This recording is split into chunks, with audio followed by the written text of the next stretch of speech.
Hi guys, today I'm going to be reviewing Frieda McFadden's The Housemaid. This will be the second Frieda McFadden book I have reviewed on my channel, and I don't want to do another one for a while, but since this is being made into a movie, I figured I better see my thoughts and feelings on it and share with you guys. So yeah, let's get into it. And if you don't know me, my name's Aurora and I do bookish content here on YouTube. So if you enjoyed this video, give it a like, subscribe, well, I won't force you, but I would appreciate it. Mind you, this review is not for the author. It's just for people who are curious about my feelings about the book, and it's just for funsies, guys. Like, if you like the book, I do not blame you.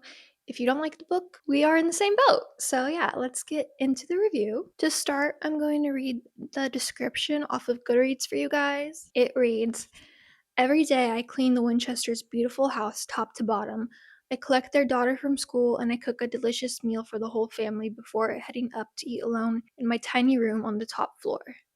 I try to ignore how Nina makes a mess just to watch me clean it up, how she tells strange lies about her own daughter, and how her husband Andrew seems more broken every day. As I look into Andrew's handsome brown eyes so full of pain, it's hard not to imagine what it would be like to live Nina's life. The walk-in closet, the fancy car, the perfect husband. I try on one of Nina's pristine white dresses once, just to see what it's like, but she soon finds out, and by the time I realize my attic bedroom door only locks from the outside, it's far too late. But I reassure myself, the Winchesters don't know who I really am. They don't know what I'm capable of. Already from the description, this is my first time reading it. There's some stuff that just is not how it goes down in the book. Like when she tries on one of Nina's pristine white dresses once, just to see what it's like, Nina gives her those dresses. We'll get into it, but it's just, I don't think the description really describes it exactly how it went down. Also has 4.28 stars on Goodreads. I don't know how, but look, it's no secret that I'm not a huge fan of Frieda McFadden's books, but I do think they can be fun, easy thrillers to read if that's what you're into. Just personally, not my thing. Well, I like funny, easy thrillers, but with Frieda McFadden's book, I just kind of have a hard time suspending disbelief. And her writing, at least that I've seen, is pretty simple, amateurish. Not that, like, I'm saying I could do any better. I hope to be a good writer, but anyway, I just wanted to clarify that going into the review. I don't blame you if you enjoy these books. I could see why you do. But anyway, and let's get into the trigger warnings, which I did not see in the book, at least not in the version I was reading on my Kindle. I did find them on her website, and they are murder and domestic violence is the only trigger warnings that she gives you. I personally would add torture and attempted child murder into the book trigger warnings. So if you're sensitive to any of those topics, I'm briefly touching on them pretty much, but still, if you're just sensitive to any of those topics and you don't want to hear about it, I would maybe skip this video and skip the book. But yeah, let's get into the prologue of the book. So the very first sentence of this book says, "If I leave this house, it will be in handcuffs," which immediately, right off the bat, reminded me of the beginning of The Surrogate Mother, where we start off with a prologue of the main character thinking she's gonna go to jail. I don't love the prologues that she does. I think it's unnecessary. I think it kind of spoils the story in a sense or another. But yeah, it just reminded me of that instantly. And there's some other things in the book that remind me of The Surrogate Mother, which makes sense. It's the same author, just she might need to mix things up a little more, in my opinion. But first, the prologue is basically she thinks she's gonna go to jail. We don't know why, but the police are there, and she is shocked that they haven't arrested her yet. I mean, that's basically the prologue, but we get this input here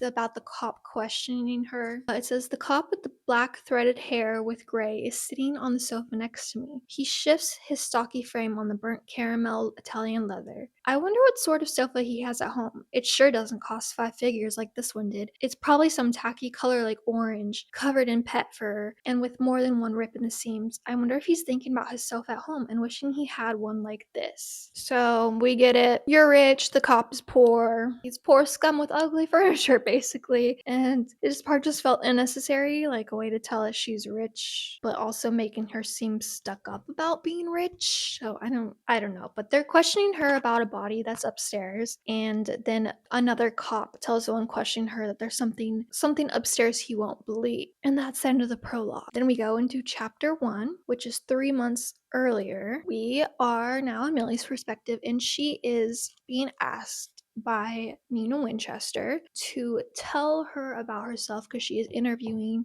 for a housemaid job. In case the title didn't make that obvious, they're just talking about how they both grew up in Brooklyn. And then Millie notes Mrs. Winchester tucks a strand of shiny golden blonde hair behind her ear. Her hair is chin length, cut into a fashionable bob that de-emphasizes her double chin. So right off the bat, Millie is taking note of how Nina's a little chunky, apparently. Immediately I was confused because I know for the movie they casted Amanda Seyfried to play Nina Winchester, and obviously Amanda Seyfried does not have a double chin. So I now know through the book that Nina's weight is very important to her character. So the fact that they just seemingly took that out of the movie, from what I gather, is a little weird. And they also describe her as very ordinary looking, which Amanda Seyfried is obviously not. So Millie, interviewing for this job, has dressed down and tried to look as unattractive as possible because she thinks she's hot shit and that she has to disguise her beauty to get the job so that Nina doesn't feel threatened. So she wears glasses and baggy clothing and puts her hair up in a bun and all the things that are unattractive, right? Yeah. Then we learn that Millie is currently living in her car when Nina asks her if she has one, to occasionally take her daughter Cecilia to places like school and stuff. Obviously, Millie doesn't reveal to Nina that she's living in her car, but she confirms yes, she has a car. And then, in case the double chin comment wasn't enough, she notices that Nina uncrosses and recrosses her somewhat stocky legs. So we just have to really get the message in there that Nina is probably a little chubby, and Millie thinks that's terrible. I don't hate you because you're fat. You're fat because I hate you. She's literally just sitting there, like, interviewing, but also judging Nina's body at the same time, which is a fear I always have of people doing to me. So I was like, this is not helping my inner fears. Gave me the ick about her immediately. But apparently, this job as a housekeeper is a live-in position and pays really good, like really good that Millie can't believe it. Millie thinks, oh, maybe it's too good to be true. First, a little red flag, and she notes how when she gets the tour, how the tour of the house, how they have a home theater. That's how rich they are. And then Nina shows her to her possible room if she gets the job upstairs in the attic, which is kind of creepy. Millie describes it as the room is tiny, there's no two ways about it. Not only that, but the ceiling is slanted with the roof of the house. The far side of the ceiling only comes up to about my waist. Instead of the huge king-size bed in the Winchester's master bedroom, with their armoire and chestnut vanity table, this room contains a small single cot, a half-height bookcase, and a small dresser lit by two naked bulbs suspended from the ceiling. This room is modest, but that's fine with me. If it were too nice, it would be certainty I have no shot at the job. The fact that this room is kind of creepy means maybe her standards are low enough that I have a teeny tiny chance. So she's cool with staying in the tiny creepy room, obviously because she lives in her car currently. So she still wants the job. So then Nina's daughter Cecilia appears, and Millie immediately thinks that she looks spooky AF. She's like describes her as looking out of a horror movie. Come and play with us.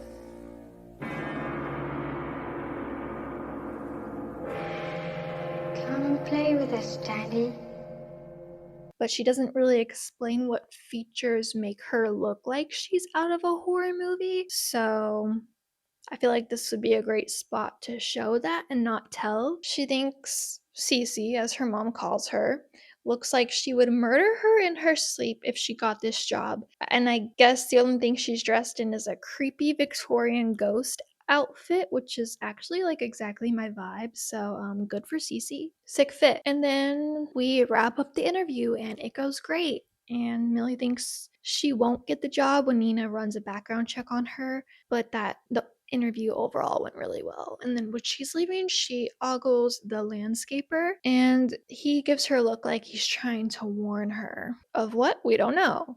Then we go into chapter 2. Nina is eating in her car when she gets a call that she was rejected from a job at Munchburgers and she's SOL on a job currently. And Nina hasn't called her back and she's stressed. She's like, I'm just gonna be living in my car forever, apparently. Also, we get this note that she hasn't talked to her parents in 10 years. Why, you wonder? We'll get to it. Kind of. We'll kind of get to it, but not as in depth as you would think. Anyway, Nina calls her and yay, she got the job. Millie is shocked. She thinks she must not have run a background check on her because then she would see that she has spent the last 10 years in prison, which we will not find out why till towards the end of the book. So, and then we're on to chapter 3 already because all these chapters, there's 60 something chapters, I believe, and they're all really short. So I'm gonna have to say a lot of chapters. It's gonna be annoying. But chapter 3. The next day she gets to the Winchester home to start work, but she doesn't know how to get past the gate, so she asks the landscaper for help to be let in, and of course she has to ogle him again, check him out. He looks good, apparently. She notices that he has big muscles and is a foot taller than her, blah, blah, blah. Always with the height difference, right? He starts talking to her in Italian, saying no English, lets her in anyway, and grabs her bags for her. And in response, she says, gracias, even though she already noted he was speaking Italian. So I don't know why she thought, I'm just gonna say something in Spanish. Anyway, his name is Enzo, and he says danger to her in Italian, which, of course, at the time she doesn't understand. She notes when she gets inside that last time she was here, the house looked immaculate, but now it looks like a pigsty with trash and dirty dishes everywhere, and Millie thinks this is gonna take her hours to get cleaned up. If that's why Nina needs her, she's cool with it. She's just happy to have a job. Nina welcomes her into the house, tells her what her duties are gonna be again, cleaning, cooking, all that. She also gives her an iPhone because she noticed that Millie was using an outdated phone and she wants to be able to reach her all the time. Then a man in a gray suit, the husband Andrew, who's shocked to see her, comes down and she notes that Andrew is several levels more attractive than his wife, even with her impeccable grooming, which strikes me as a bit strange. The man is filthy rich after all. He could have any woman he wants. I respect him for not choosing a 28-year-old supermodel to be his life partner. So right off the bat, she's like, oh, her husband's so hot. That won't lead to any problems, will it? We also know at this point that Millie has to drool over every man that enters her atmosphere because I guess she's been touch starved for 10 years. So she also never misses an opportunity to judge Nina's looks, does she? Buzz, your girlfriend. Woof. Seems very vain. So yeah, Andrew introduces himself, and Millie calls him Mr. Winchester, and he's like, call me Andrew, to which Nina looks very annoyed by, even though he's not checking Millie out apparently, which Millie, I'm gonna keep mixing up Nina and Millie, I swear to God. Even though Millie notes that he's not checking out her apparently banging body because she's wearing a modest outfit, and I think they cast the perfect person to play Millie.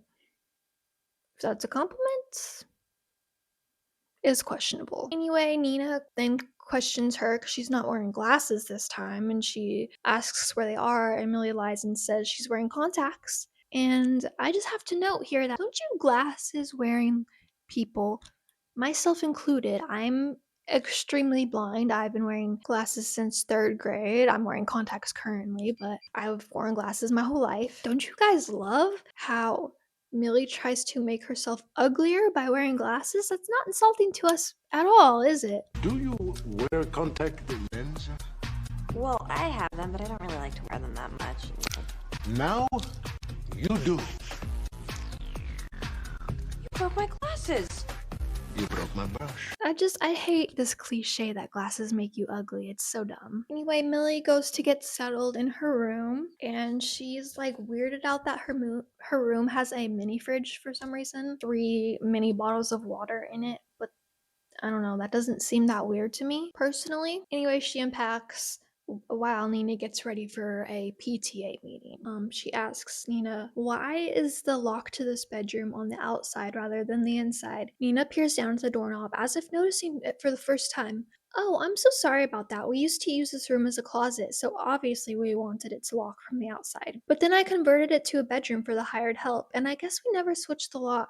If somebody wanted, they could easily lock me in here, and there's only the one window looking out at the back of the house. This room could be a death trap. But then again, why would anyone lock me in here? Oh, surely it won't happen if we just ignore the red flags, right? And this is foreshadowing that she's definitely gonna get locked in there, right? Right? She asks Nina for a key to the room, and Nina asks her what she would be keeping in there that she doesn't want them to see. And then says she's joking, that she'll get her a key. And from this interaction alone, Millie starts thinking that Nina has a split personality for some reason. And then we go to chapter 4. She spends the next few hours, or the next like 7 hours, cleaning up the super dirty house. It's overfilled with trash, spilled food. And then Cecilia appears in the kitchen asking who she is. And of course, Millie has to compare her to the murderous doll from the Twilight Zone. So basically, she will shit on everyone's looks besides the men she deems hot, including her employer's husband. Yeah, great person. Cece tells Millie she is hungry, so Millie gives her Ritz crackers with peanut butter and bananas, and then Cecilia freaks out, saying peanut butter will kill her. And then she cries for Nina, who comes rushing down the stairs. She tells Millie that she told her about Cecilia's allergies, which she didn't, and that this is unacceptable behavior. And she asks her not to forget again and to make dinner, reminding her not to put peanut butter in it. And we're on to chapter 5. Millie's cooking dinner, and as she's cooking, Andrew comes into the kitchen and she does a double take, having forgotten how handsome he is. Already, girl? You just saw him, like this morning. Close your mouth and stop drooling over your employer's husband, okay? Baby, I'll wipe your drool.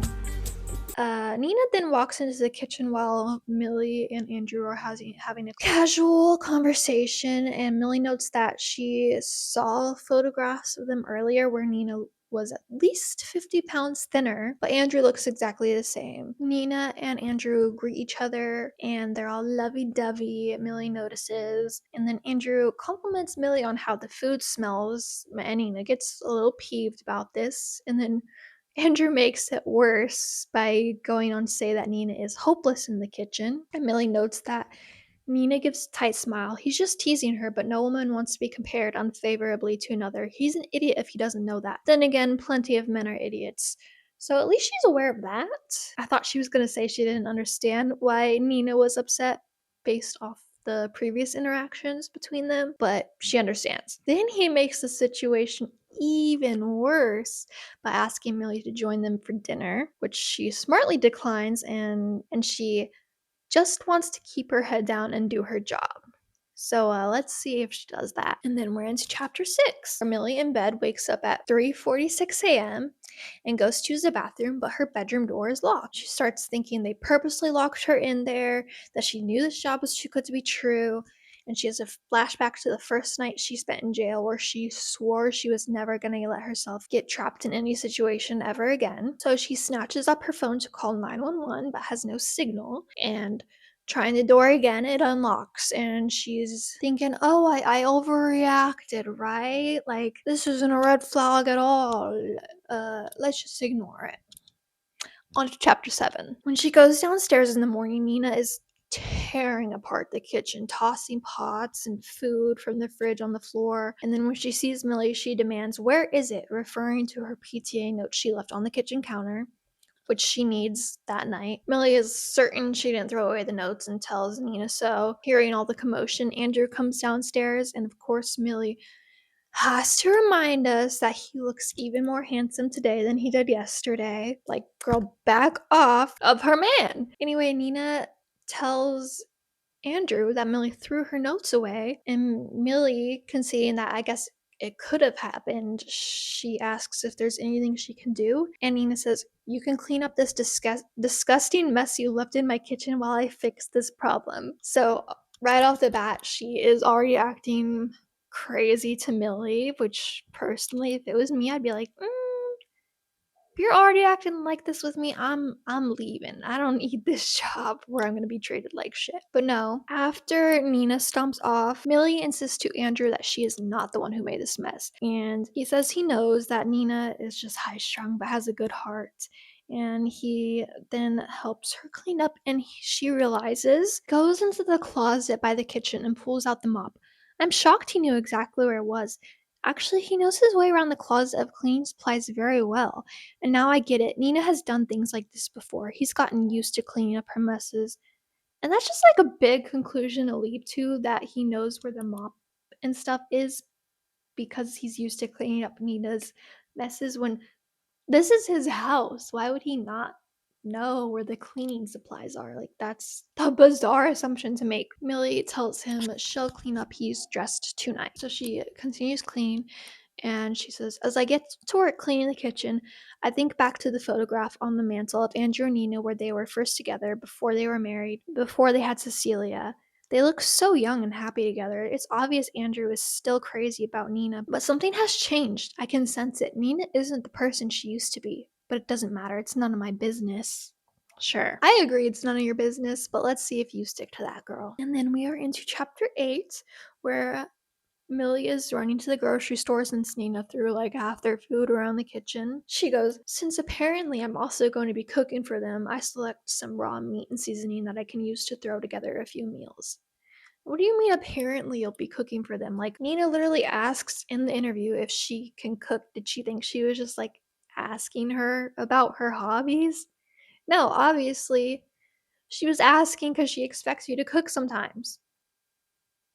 That's not crazy. Anyway, she is shopping and she's thinking about how shitty the food in prison is and how great it is that she can buy all the good, expensive food for the Winchesters since she's using their card. And then she gets home with the groceries, and Enzo, the landscaper, ends up taking all 4 of the bags from her, helping her take them into the house. And she says gracias again for some reason, even though she realized the first time that that wasn't Italian and she should speak Italian to him. But he corrects her. He teaches her that it's grazie, and she checks him out. And I don't know how many times I'm going to read the sentence or something like it that says, "I noticed again that he's handsome."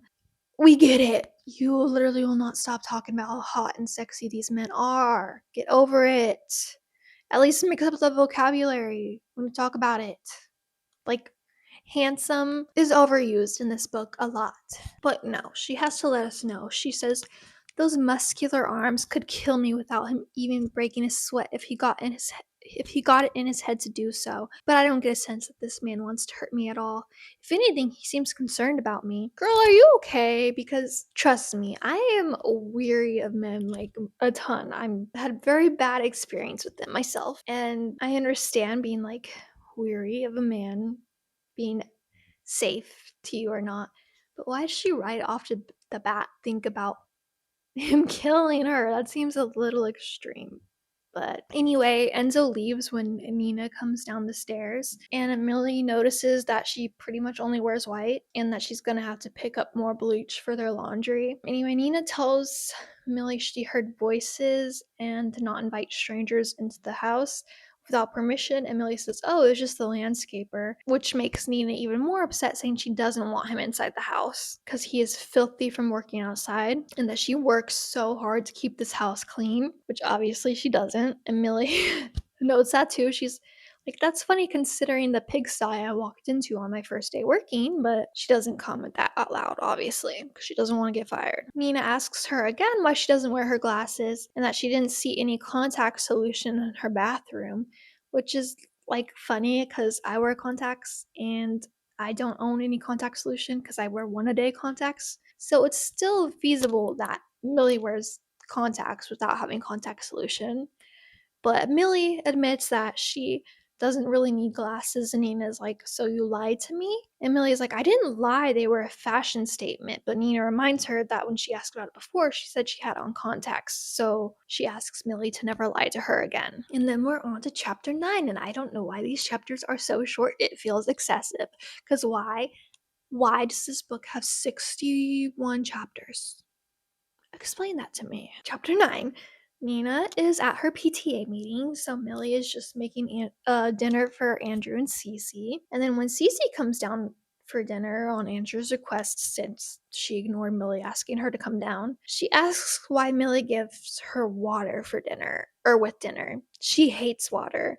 She demands apple juice. When Millie does get her apple juice, she complains the glass is dirty, so Millie gets her another. And Andrew sits down for dinner after this with his shirt's top button undone, which of course calls Millie's attention, and she thinks, men are something I am still learning how to navigate in my post-incarceration life. And by learning, I of course mean that I am completely avoiding it. At my last job waitressing at the bar, my only job since I got out, customers would inevitably ask me out. I always inevitably ask you out, girl. Someone's confident. I always said no. There just isn't room in my messed up life right now for something like that. And of course, the men who asked me, I wouldn't have ever wanted to go out with. I went to prison when I was 17. I wasn't a virgin, but my only experiences included clumsy high schools. Over my time in jail, I would sometimes feel the tug around attractive male guards. Sometimes the tug was almost painful. And one of the things I looked forward to when I got out was the possibility of having a relationship with a man, or even just feeling a man's lips against mine. I want it, of course I do, but not now, someday. Still, when I look at a man like Andrew Winchester, I think about the fact that I haven't even touched a man in over a decade. Not like that, anyway. He's not anything like those creeps at the CD bar where I used to wait tables. You just met him, okay? When I do eventually put myself back out there, he's the sort of man I'm looking for. Again, you just met him. How do you know that? Except obviously not married. An idea occurs to me if I ever want to release a little tension, Enzo might be a good candidate. No, he doesn't speak English, but if it's just one night, it shouldn't matter. He looks like he would know what to do without having to say much. And unlike Andrew, he doesn't wear a wedding ring, although I can't help but wonder about this Antonio person, or Antonia person whose name is tattooed on his arm. Just, Millie, can't you go on Tinder or something? Should you really be messing around with any men that are related to your job? I don't think so. Again, they're eating dinner, and Cece doesn't like the steak, and Andrew tells Millie that she's obsessed with chicken, especially chicken nuggets, and shows her how to make them. That they must specifically be the dino-shaped brand, and if it's missing a head or a tail, you don't cook that one. And she likes exactly 5 nuggets made in the microwave, which this part is like, in the microwave? Like, isn't that crazy, or am I crazy? Who makes their chicken nuggets in the microwave? I've always made them in the oven. Is that like a thing? I don't know. Or an air fryer would be good too, but still fast, like a microwave, but it makes them crispy. I don't know. Andrew again invites Millie to eat with them, but she declines, saying Nina probably wouldn't like it if she saw her eating with him, and he says she's probably right. And then we're on to chapter 10. A week later, I come down to the living room and find Nina holding a full garbage bag. My first thought is, oh god, what now? In only a week of living with the Winchesters, I feel like I've been here for years. No, centuries. Nina's moods are wildly unpredictable. At one moment, she's hugging me and telling me how much she appreciates having me here. The next, she's berating me for not completing some tasks she's never even told me about. She's flighty, to say the least, and Cecilia is a total brat who clearly resents my presence here. If I had any other options, I would quit, but I don't. So I don't. And I think, okay, so you can't quit, right? Since you want to place a roof over your head. I understand. But in the meantime, could you not job hunt on the side for a different job if this one is so terrible? And she thinks that Andrew is the only tolerable one, of course, and she feels so bad for him since he's married to Nina. But it turns out the trash bag is full of dresses that are size 6 to 8, which is Millie's size, and Nina offers them to her, saying, "You don't have any nice clothes." Millie says if she ever wants them back to let her know, and Nina laughs, saying, when she throws back her head and laughs, her double chin wobbles. Girl, leave her looks alone. I don't think I'm gonna drop any dress sizes anytime soon, especially since Andy and I are having a baby. My mouth falls open. You're pregnant? But no, she's not preggo. She explains that they're trying to have a baby but haven't had luck. And hey, maybe they could hire the surrogate from the other book. Anyway, Nina gives Millie the key to her room, and Millie lets her know that the window also won't open. It seems like it's painted over, which she's concerned as a fire hazard, but Nina says she doesn't think so. So when Millie insists, she says they will have someone take a look at it and says, "Millie, I'm happy to give you my clothes, but please don't leave that garbage bag lying around our living room. It's bad in manners."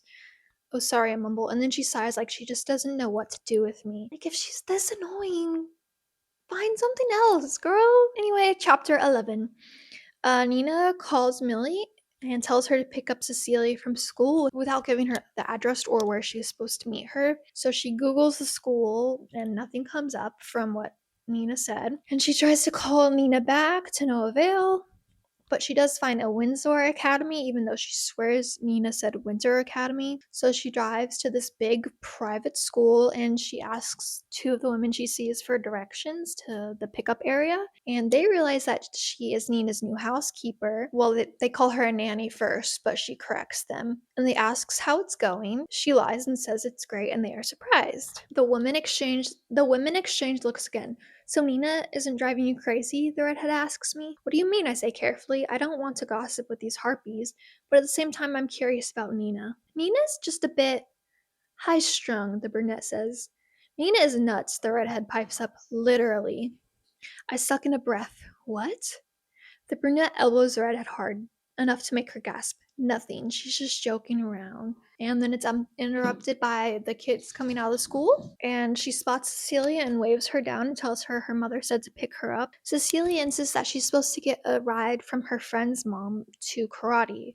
And then the mom shows up and corroborates her story, saying, yeah, she picks them up every Wednesday to take them to karate. And Millie's like, well, Nina told me to. So the lady's like, okay, I'll call Nina. And she does. And Nina lies and says that Millie must have gotten mixed up. So Millie, confused, even texts Nina to double check. And Nina gaslights her, saying, why on earth did you think I wanted you to pick Cecilia up? So yeah, Nina is nuts. And at this point, I would be quitting, especially if she got me this close to look like a child kidnapper, but not Millie. Millie is gonna brave it out. She notes, I can't help but think back to what that nosy redhead said to me. What did she mean by that? Is Nina more than just an eccentric and demanding boss? Is there something else going on with her? Maybe it's better if I don't know. Yeah, girl, ignorance is bliss, right? Till you're murdered or something. Anyway, chapter 12. Millie is pondering about Nina's mental health, thinking that no one with good mental health would be as messy as her, and that she even found a used tampon on the floor the other day, which, yuck. So as she's cleaning the bathroom, she looks through her medicine cabinet, snooping, and finds a whole bunch of medication and only notes one of their names because she hears Nina walk in, so she stops her investigating. And Nina asks what she's using to clean and that she prefers organic cleaning products. Right. I don't know what I'm thinking, which is I can't believe a woman who is taking that many medications is concerned about a few chemicals in a cleaning product. I mean, yes, it's in her sink, but she's not ingesting it. It's not going into her bloodstream. Anyway, Nina harps on her more about cleaning better and then leaves. Millie Googles the one medication name she found, says, I don't dunk her toothbrush in the toilet, but I do take out my phone and punch in the word haloperidol.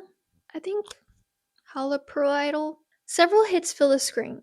Haloperidol is an psychotic medication used to treat schizophrenia, bipolar disorder, delirium, agitation, and acute psychosis. And that's just one of at least a dozen pill bottles. God knows what else is in there. Part of me is burning with shame that I looked in the first place, and part of me is scared at what else I might find. Girl, instead of snooping on this woman's medications, just go. Just go. Would you rather live in your car or have your life seemingly in danger? Is what you think. Anyway, chapter 13, because these chapters are so short. She's cleaning and she spots Enzo through the window, so she decides to bring him a glass of water. Not for any nefarious reasons, right? Well, when I get outside, Enzo is busy digging a hole in the ground.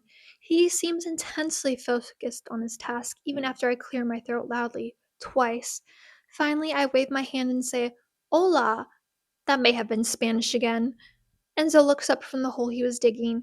There's an amused expression on his lips. Ciao, he says. I know you have been in prison for 10 years, but you cannot be this dumb and borderline offensive. Stop speaking to this man in Spanish. Anyway, she checks him out, duh, and asks him how long he's worked there, and he tells her 3 years. She then asks if he likes Nina, and he ignores this and shoves the water glass back into her hand, and he goes back to working. And that's the whole chapter. And then chapter 14. Now she's been working there for 3 weeks, and she is about to have her first parole officer meeting since starting the job. And we learn that when she first got out of prison, she was living in a subsidized housing and working a waitressing job, which she lost.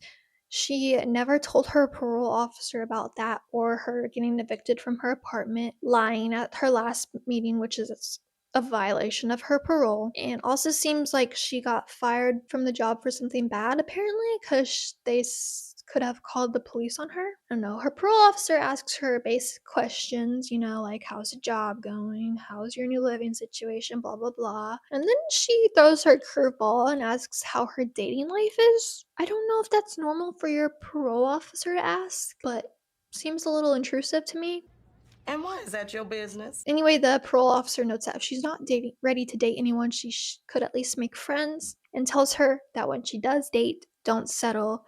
She is too beautiful too. And Millie is surprised at this comment. She says, I almost laugh out loud. I've been doing everything I can to look as unattractive as I possibly can. I wear baggy clothing. I always keep my hair in a bun or a ponytail, and I haven't put on even one scrap of makeup. But Nina still looks at me like I'm some kind of vamp. So yeah, she's just so gorgeous that she can't hide it behind baggy clothes or a lack of makeup, guys. She is just a supermodel, apparently. I am sexy. I am R-rated sexy. Anyway, later that night, she's in bed and she's thinking about how she wants to buy a TV for her room when her first paycheck deposits. Since she knows her nighttime routine, she knows they're all in bed after 10, so she goes down to watch some TV for the first time. And I immediately was like, oh, let me guess, Mr. Handsome is gonna come down the stairs and join her for TV, and they're gonna have a little moment. And I was right. It's around 1 a.m. She's watching Family Feud, which wouldn't be my first choice of TV, but they actually bond over this. He comes out and is like, oh, is that Family Feud? And she's like, oh yeah, sorry, I can leave. And he's like, chill, girl, you live here too. You can watch TV. Oh no, she's not wearing a bra. How will he ever control himself? Anyway, he grabs the water and sits with her, and he, too, is only in his boxers and a white tee, which feels a little inappropriate to me. Like if that was my husband. She asks Andrew why he pours water from the sink and not the fridge, which who freaking cares? Why is this taking up word count? This doesn't go anywhere. It's just a pointless aside. But anyway, he's like, dang, I'm hungry. Would it be bad manners if I ate some peanut butter right out of the jar? I cringe at the mention of peanut butter, as long as you're not eating it in front of Cecilia. He tilts his head. Why? Because she's allergic. They really don't seem very respectful of Cecilia's deadly peanut allergy in this household. Even more surprising, Andrew laughs. No, she's not. Yes, she is. She told me she is, the first day I was here. I think I would know if my daughter were allergic to peanuts, he snorts. Anyway, do you think we would keep a big jar of it in the pantry if she were allergic? She's thinking now that Nina and Cecilia are even crazier since they're faking, apparently, her peanut butter allergy. And anyway, they're sitting together watching Family Feud, and they start guessing questions together. She's like, damn, he is so nice. Not a stuffy rich guy like I thought he might be. And he seems like a really good dad to Cecilia. When we've gotten no mention of like Cecilia and Andrew really interacting before, besides him making her chicken nuggets, so I don't really get how she's noting he's a great dad. She goes, the truth is, I feel a bit sorry for him sometimes. I shouldn't think that. Nina is my boss. She gives me paychecks and a place to live. My loyalty is to her. But at the same time, she's awful. She's a slob. She's constantly telling me conflicting information, and she can be incredibly cruel. Even Enzo, who's got to be 200 pounds of solid muscle, seems to be afraid of her. Of course, I might not feel that way if Andrew wasn't so incredibly attractive, even though I have sat as far away from him as I possibly can without falling off the side of the couch. I can't help but think about the fact that he's wearing his underwear right now. He's in his freaking boxers, and his undershirt material is thin enough that I can see the outline of some very sexy muscles. He could do a lot better than Nina. I wonder if he knows it. The girl's trying to go from housekeeper to housewife, guys. Suddenly, Nina appears at the foot of the stairs and asks what they're laughing about. Nina is glaring at us. I don't know how he isn't panicking right now. I'm 1 second away from peeing in my pants. But he seems totally cavalier about the fact that his wife just caught the two of us alone in the living room at 1 in the morning, both of us in our underwear. Not that we were doing anything, but still. Okay, Millie's not in her underwear. She said she's in a baggy t-shirt and some shorts. Should Nina be worried, girl? Are you gonna try to snatch her husband up? You better back off, girlfriend. Anyway, Nina notes that Millie should get a TV for her room, that this is the family room. Andrew comes to her defense and asks why Millie can't watch TV in there if no one is around, and she's like, well, you're around, and don't you have an early meeting? Which he concedes that she's right and heads to bed. Nina then sees that Millie is wearing shorts and no bra and asks her to wear appropriate attire around the house. Yeah, right then and there, I'm quitting if someone tries to police my clothing when I am literally dressed for bed. But okay. And then Nina proceeds to ask her to stay in the attic after bedtime. The rest of the house is for her family. And then she's like, man, I don't even know if we need a maid. Maybe this was a mistake. I dig my fingernails into the palm of my hand. Listen, Nina, I begin. Nothing was going on between me and Andrew. She throws her head back and laughs. It's a disturbing sound, something almost between a laugh and a cry. Is that what you think I'm worried about? Andrew and I are soulmates. We have a child together, and soon we'll have another baby together. You think I'm scared that my husband would risk everything in his life for some trampy servant living in the attic? I swallow. I may have just made things much worse. No, he wouldn't. Damn straight he wouldn't. She looks me in the eyes, and don't you ever forget it. And honestly, girl, like, why the fuck would you say that? Why would you insinuate that her husband would be like checking you out and that something's going on between them? And why would you point that out to his wife? Anyway, as Nina walks away, she grabs the glass that Andrew was drinking out of and she smashes it to the ground. And I'm just like, how the fuck did Nina not hear that when she heard them laughing from upstairs? Like, it just doesn't make sense. But then we go on to chapter 15. And Nina is throwing a PTA gathering at her house in their backyard. And Millie is stressed out because somehow the house is always a pigsty the next morning, as if Nina is making a mess in the middle of the night. She finds candy wrappers stuffed into every crevice of her bedroom and bathroom all the time too. Anyway, the women are about to arrive in an hour and Millie hasn't finished her like impossibly long list of chores, so she's stressing out. And Andrew notices this and asks what he can do to help since they both want to make Nina happy. She tells him he can pick up the hors d'oeuvres. You're an idiot! And Cecilia comes out asking her dad for help with the computer, and he tells her that first they're gonna go pick those up. And Millie is like, oh, you're such a good dad. She goes, she looks a lot like you. Andrew shakes his head. Not really. She looks like Nina. She does, I insist. She has Nina's coloring and hair, but she has your nose. He toys with the hem of his polo shirt. Cecilia isn't my biological daughter, so any resemblance between the two of us is, coincidental. Wow, I can't stop putting my foot in my mouth. Oh, I didn't realize. It's not a big deal. His brown eyes are trained on the back door, waiting for Cecilia to return. I met Nina when Cecilia was a baby, so I'm the only father she's ever known. I think of her as my daughter. It's the same difference. Of course, my opinion of Andrew Winchester goes up a few notches. Not only did he not go for some kind of supermodel, but he married a woman who already had a child and raised that child as his own. Like I said, you're good with her. So yeah, she's just gassing him up, and he goes on to say, I just love kids. I wish we had a dozen of them. And he looks sad, which reminds Millie that they are having fertility issues. And you know what? Nina, watch out. Next thing you know, Millie is going to offer to be your surrogate and then try to steal your husband. Or wait, was that a different book? Oh yeah, it was The Surrogate by Frieda McFadden, and I have a review video on it that I will show the thumbnail of up here if you want to check that out. And then we're on to chapter 16, and Millie hates every woman at that PTA meeting. The women are discussing what people who are vegan and gluten-free are gonna have to eat since they only have separate vegan and gluten-free options. Emily's like, I don't know, grass. I've honestly never seen women more obsessed with gluten. Every time I brought out an ornivore, each of them questioned me about the amount of gluten in it, as if I have any idea. I don't even know what gluten is. And as someone who is sensitive to gluten and doesn't eat it because of the immense stomach aches it gives me, I'm like so sorry that these dietary restrictions annoy you, Millie. Some of us just don't want to suffer every time we eat. And also stop reminding me how much I miss bread. Come on. Nina overhears this, and Nina says, I asked my baby to take care of it, but you know how it is. It's so hard to find good help. My mouth falls open. She never asked me any such thing. Also, does she realize I'm standing right here? Oh, it truly is, Jillian nods sympathetically. You just can't hire anyone good anymore. The work ethic in this country is so horrible. You wonder why people like that can't find better jobs, right? It's laziness, pure and simple. Or else you get someone foreign, Suzanne adds, and they barely speak the language, like Enzo.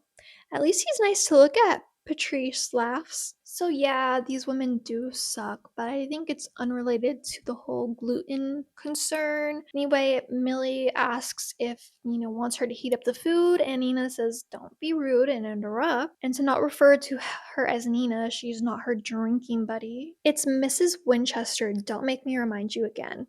I stare at her flabbergasted. On the very first day I met her, she instructed me to call her Nina.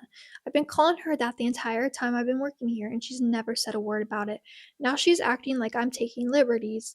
The worst part is the other women are acting like Nina is a hero for telling me off. So yeah, like, quit.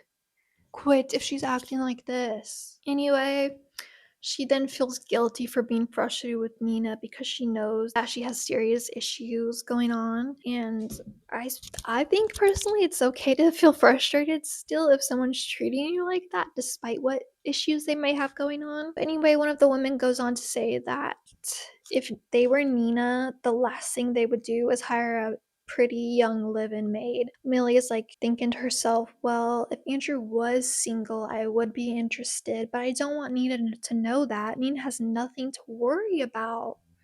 Sure. Then we're on to chapter 17. Andrew and Nina have an appointment with a fertility specialist, and Millie hopes they do get preggo. So she's watching Cecilia while they're at their appointment, and she's making it hard as hell for Millie. She requests a bologna sandwich, then rejects it, saying she wanted al bologna, and she throws the sandwich on the floor in a fit before Millie can do anything about it. Andrew and Nina get home looking very upset. Millie asks if everything is okay, and Nina says, stop being so noisy. It's none of your business. Or nosy, it's none of your business. And then she sees the sandwich on the floor and is like, wow, this is what I have to come home to. Maybe you should start looking for another job. And girl, you should. She's threatened to fire you like twice now. It's not exactly looking sustainable here.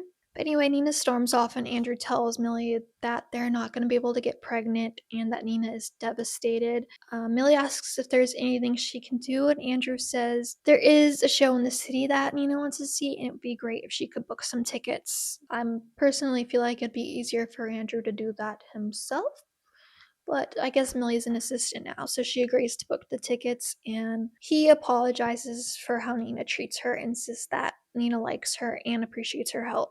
And we're into chapter 18. Millie wakes up to Andrew and Nina shouting, then hears a crash. Nina is shouting that not being able to have a baby is her fault, and that if he was with a younger woman, he could. And Andrew is saying it's not her fault. And then Nina catches Millie eavesdropping and also has blood on her, which is questionable. She notices my gaze directed at what I'm almost sure is a blood stain on her gown. She almost looks amused by it. I just cut my hand, nothing to worry about. I don't need your help. But what was going on in there? Is that really why there's blood all over her nightgown? And where is Andrew? What if she killed him? What if he's lying dead in the middle of the bedroom? Or worse, what if he's bleeding to death right now and I have a chance to save him?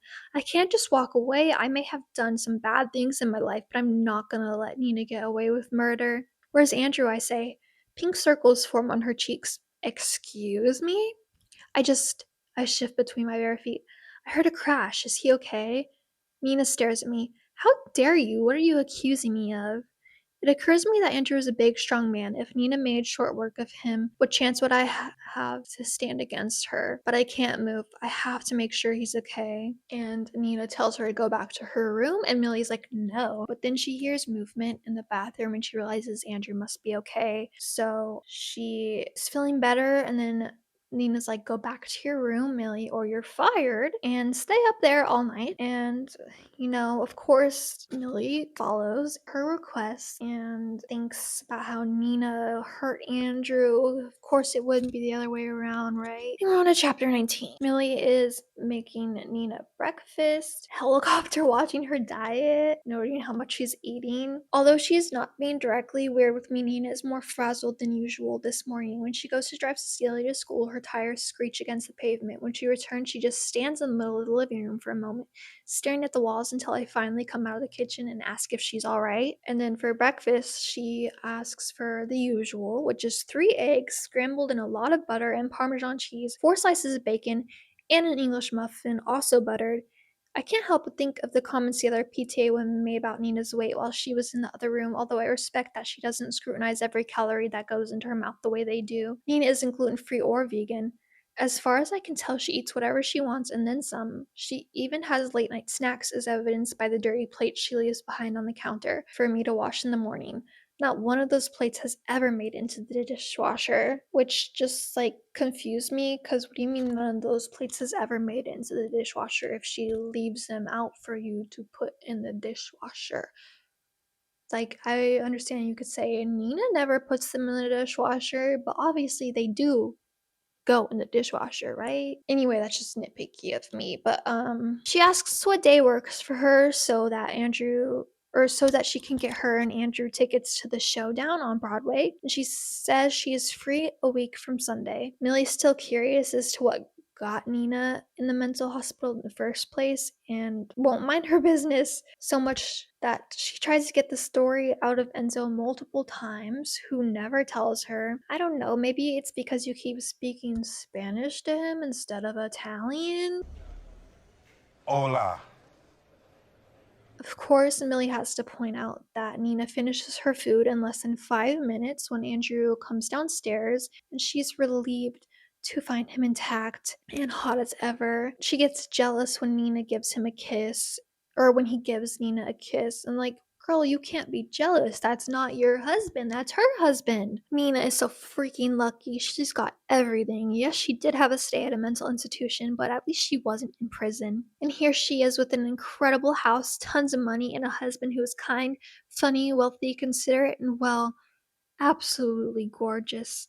I close my eyes for a moment and think about what it would be like to live in Nina's shoes, to be the woman in charge of this household, to have the expensive clothing and the shoes and the fancy car, to have a maid I could boss around, force her to cook for me and clean for me, and live in a tiny hole in the attic while I had the big bedroom with the king-size bed and zillion count sheets, and most of all, to have a husband like Andrew, to have him press his lips against mine the way he did to hers, to feel his body heat against my chest.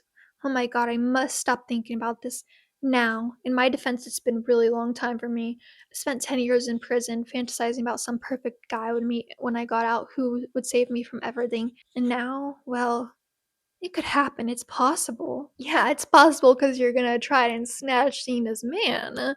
Don't pretend the thought hasn't crossed your mind, girl. Also, having the quote unquote perfect guy doesn't mean that Nina lives the most perfectly happy life. That's one part of a whole to being happy, right?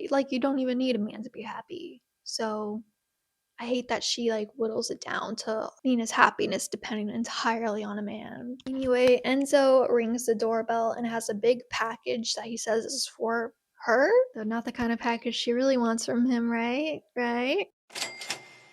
Anyway, he says the package was for her, but the return address says Evelyn Winchester, so that part confused me. And of course, she checks him out. She says he's wearing a white t-shirt and jeans. He looks good. He's always out somewhere in the neighborhood working up a sweat in the yard, and a lot of the rich women in this neighborhood love to ogle him. Truthfully, I prefer Andrew's looks, and of course, there's a language barrier. But maybe having a little fun with Enzo would be good for me. It would relieve a little of the pent up energy, and maybe I would stop having wholly inappropriate fantasies about my boss's husband. I'm not quite sure how to broach the subject, given he doesn't seem to speak any English, but I'm pretty sure the language of love is universal. So obviously, it's not just the rich women in the neighborhood ogling him, girl, it's you too. And is it the language of love or lust? She thinks that he has a really good body, so of course, that must mean he's fantastic in bed because those things correlate, and she makes a move on him. I had expected at this point he would grin at me, scoop me up off my feet, and carry me up to the attic where he would ravish me for hours.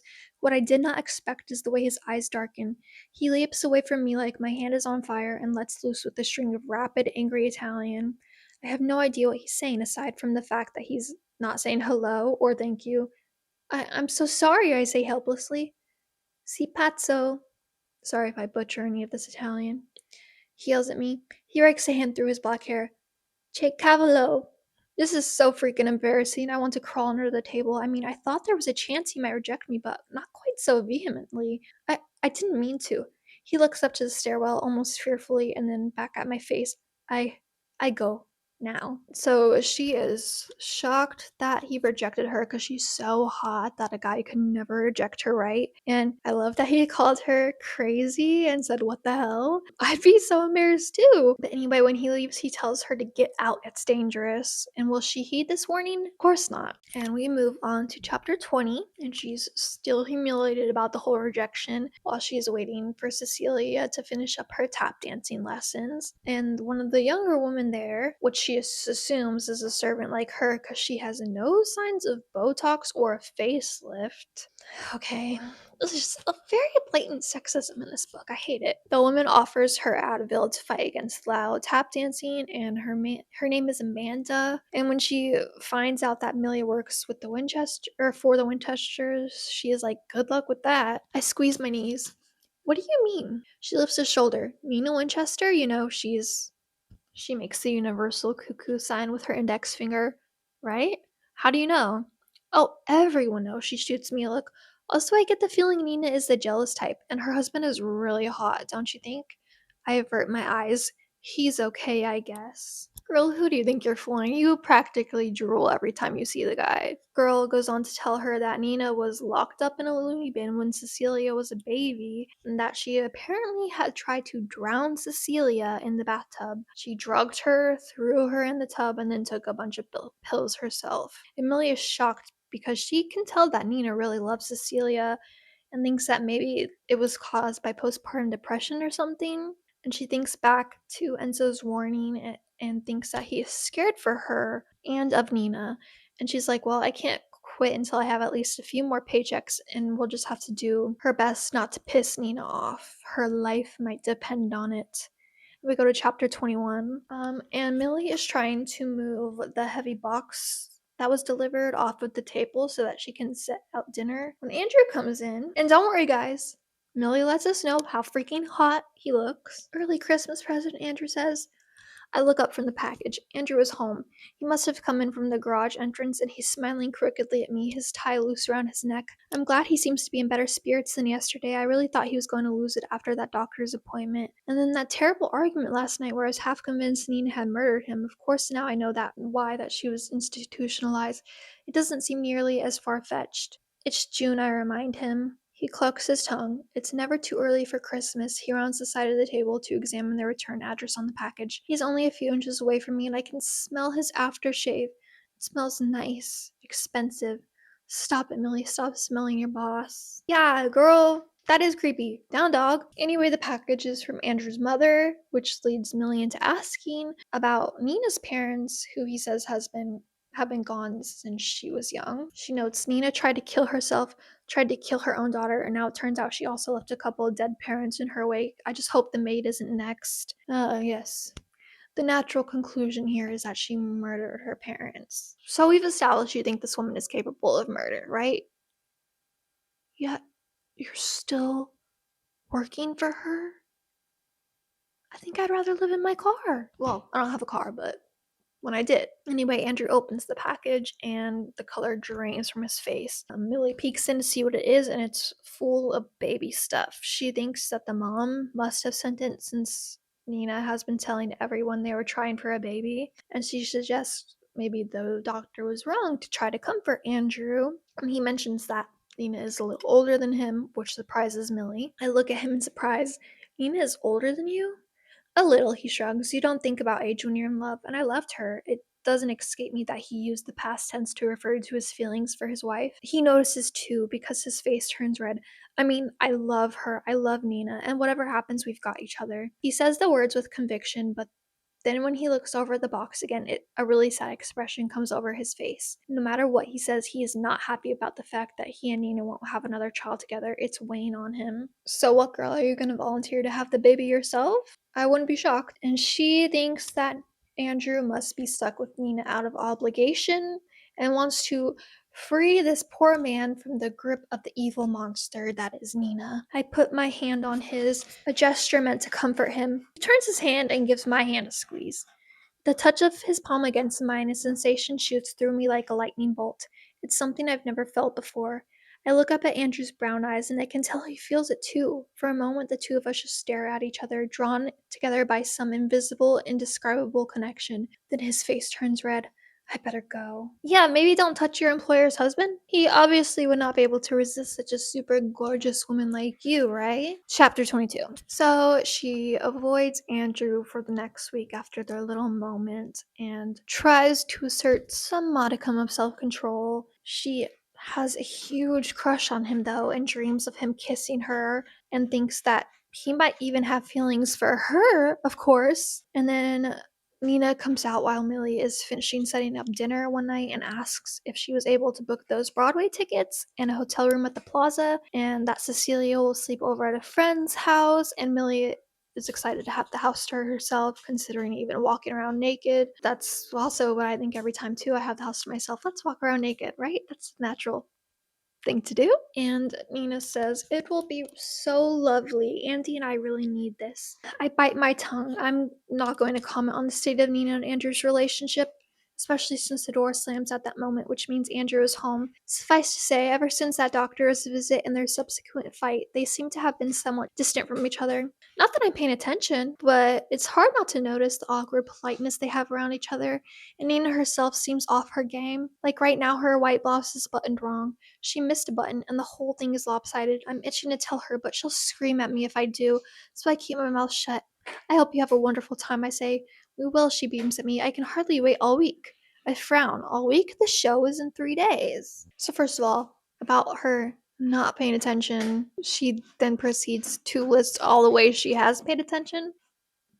Okay, Nina reminds her that she asked her to book the tickets a week from Sunday, and Millie says she did, but you said that over a week ago, so she booked them for this Sunday, and Nina says that she can't go this week, and she has to drive Cecilia to summer camp, even though Millie swears that she said Cecilia would be staying at a friend's house.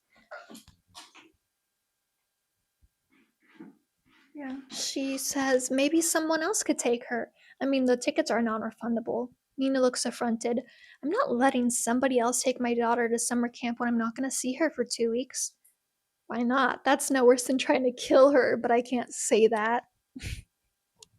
Yeah, don't say that, girl. Anyway, Nina says the cost of the tickets and the hotel room will come out of her paycheck, and Millie is shocked because that'll cost more than 3 of her paychecks. And Andrew's like, don't get upset. We'll call the credit card company. Nina's like, fine, but if we can't get a refund, say bye-bye to your paycheck. And then we go into chapter 23. And I'm tired, guys. Andrew lets Millie know that he was able to get the tickets refunded, so she doesn't have to worry about it coming out of her paycheck. And Cecilia will be gone for 2 weeks, so Millie is Feeling pretty happy, she's carrying Cecilia's heavy-ass luggage to the car when Andrew offers to carry the last bag for her. Nina insists that Millie can do it. Yeah, Nina asks Andrew if he's going. He says, I wish I could, but I can't miss an entire day of work tomorrow. I've got meetings in the afternoon. She sniffs. You always put work first. He grimaces. I don't blame him for being hurt by her comment. As far as I can tell, it's completely untrue. Despite being a successful businessman, Andrew is home every single night for dinner. He does occasionally go to work on the weekends, but he's also attended 2 dance recitals this month, 1 piano recital, a 4th grade graduation ceremony, a karate demonstration, and one night they were gone for hours for some sort of art show at the day school. So yeah, she cannot stop gassing this man up. He takes the luggage from her anyway. Millie is so excited that Cecilia is going to be gone for 2 weeks. She goes, 2 whole weeks without that little monster. I want to jump with joy, but instead I turn my lips down. It'll be sad without Cecilia here this month, I say as Nina comes back out of the kitchen. Really? She says dryly. I thought you couldn't stand her. My jaw drops. I mean, yes, she's right that Cecilia and I have not hit it off, but I didn't realize she knew I felt that way. If she knows that, does she realize I'm not a big fan of Nina herself either?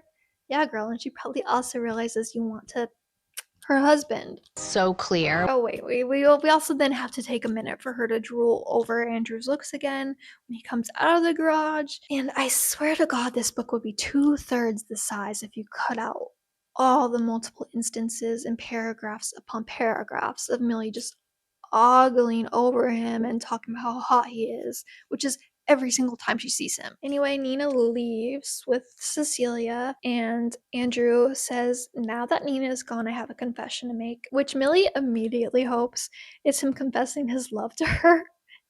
But no, he actually couldn't get a refund on his tickets and lied because he is sure that Nina is the one who gave her the wrong dates.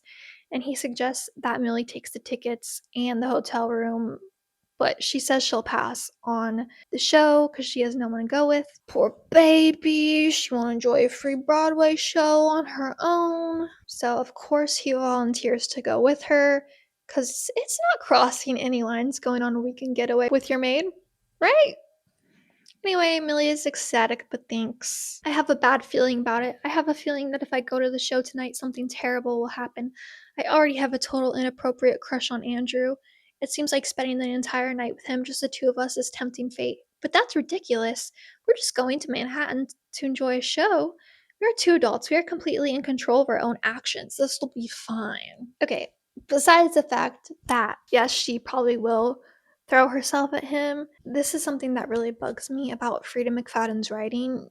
She will have her characters think like the rational thought, and then in the next paragraph be like, nah, I'm worrying for no reason. It's just like here when she's like, oh, I have a bad feeling if we go to the show, something will happen between us. And then she's like, oh no, it won't happen.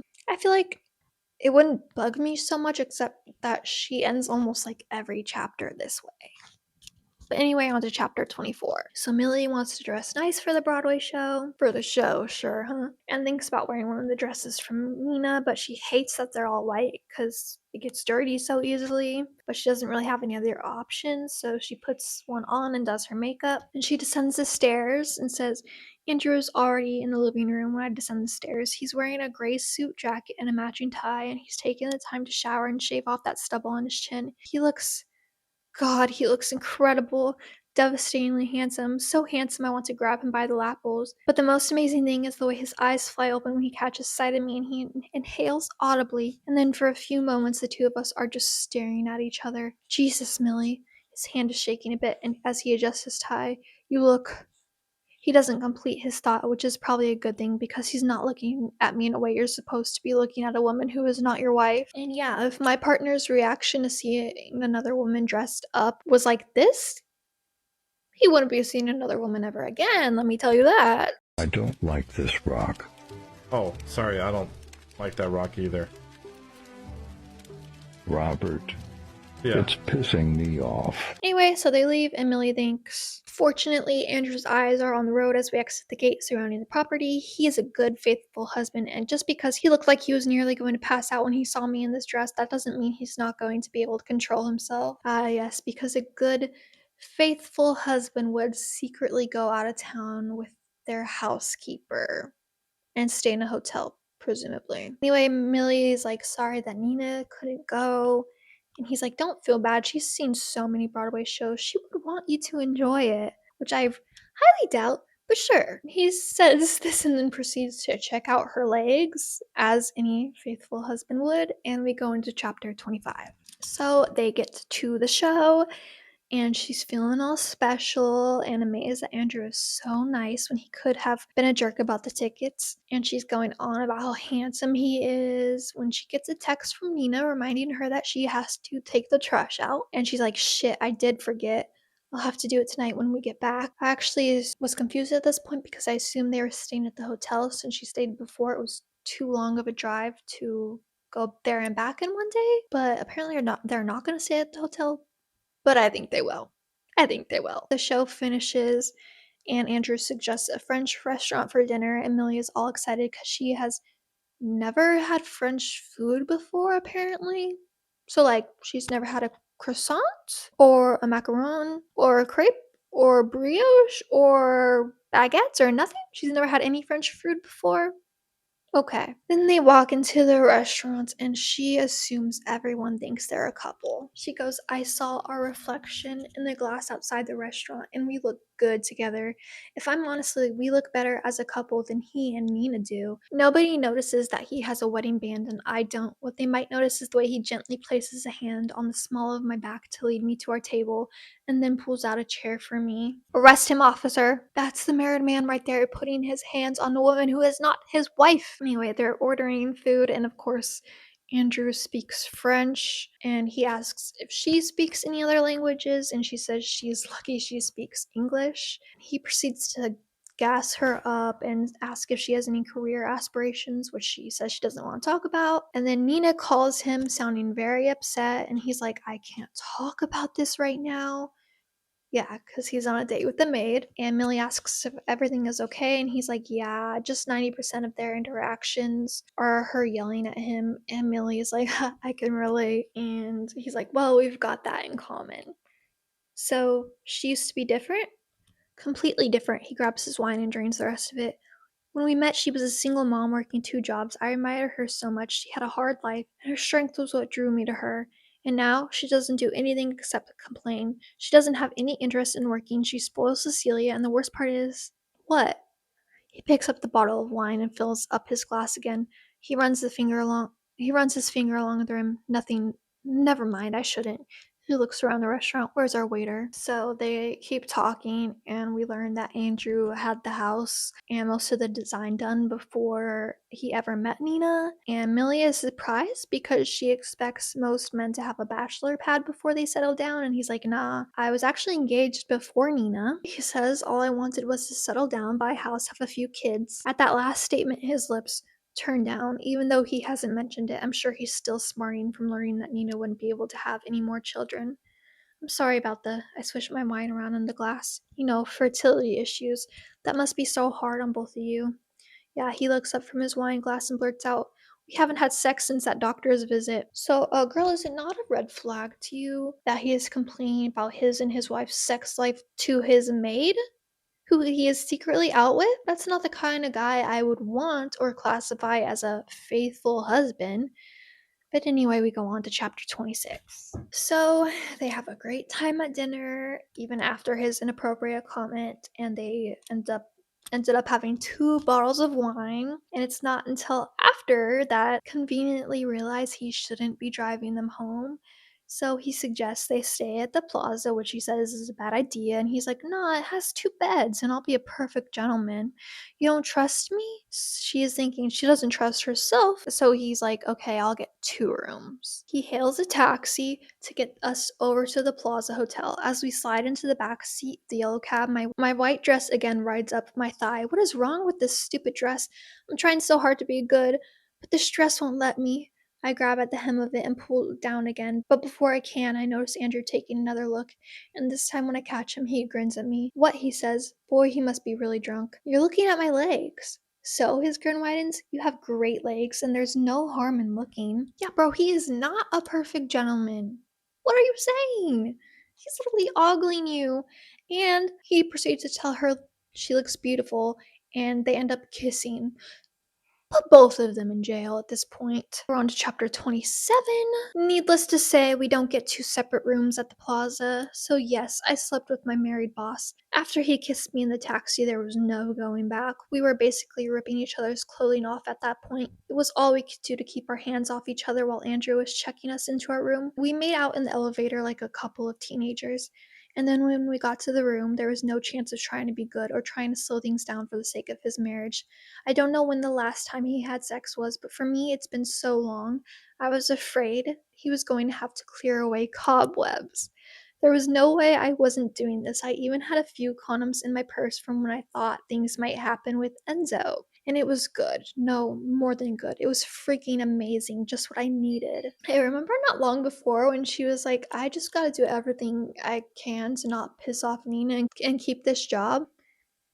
Yeah, I don't think this is exactly accomplishing that goal. Anyway, she's like, this is a one-time thing, or wait, maybe he'll wake up and decide he loves me and wants to live with me in his gorgeous gated house and have a baby for him, since Nina can never do that, which is an egregious crime, apparently, that she cannot have a baby.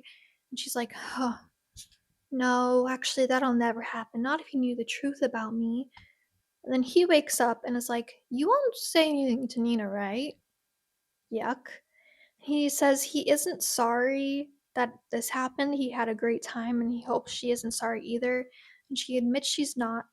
But then he says it can't happen again. He wishes things were different and he met her back when he doesn't have to complete his sentence. I know what he's thinking. If only he had met me back when he was still single. He could have walked into the bar where I was waiting tables. Our eyes would have met, and when he asked me for my number, I would have given it to him. But that's not the situation. He's married, he's a father, nothing more can happen between the two of us.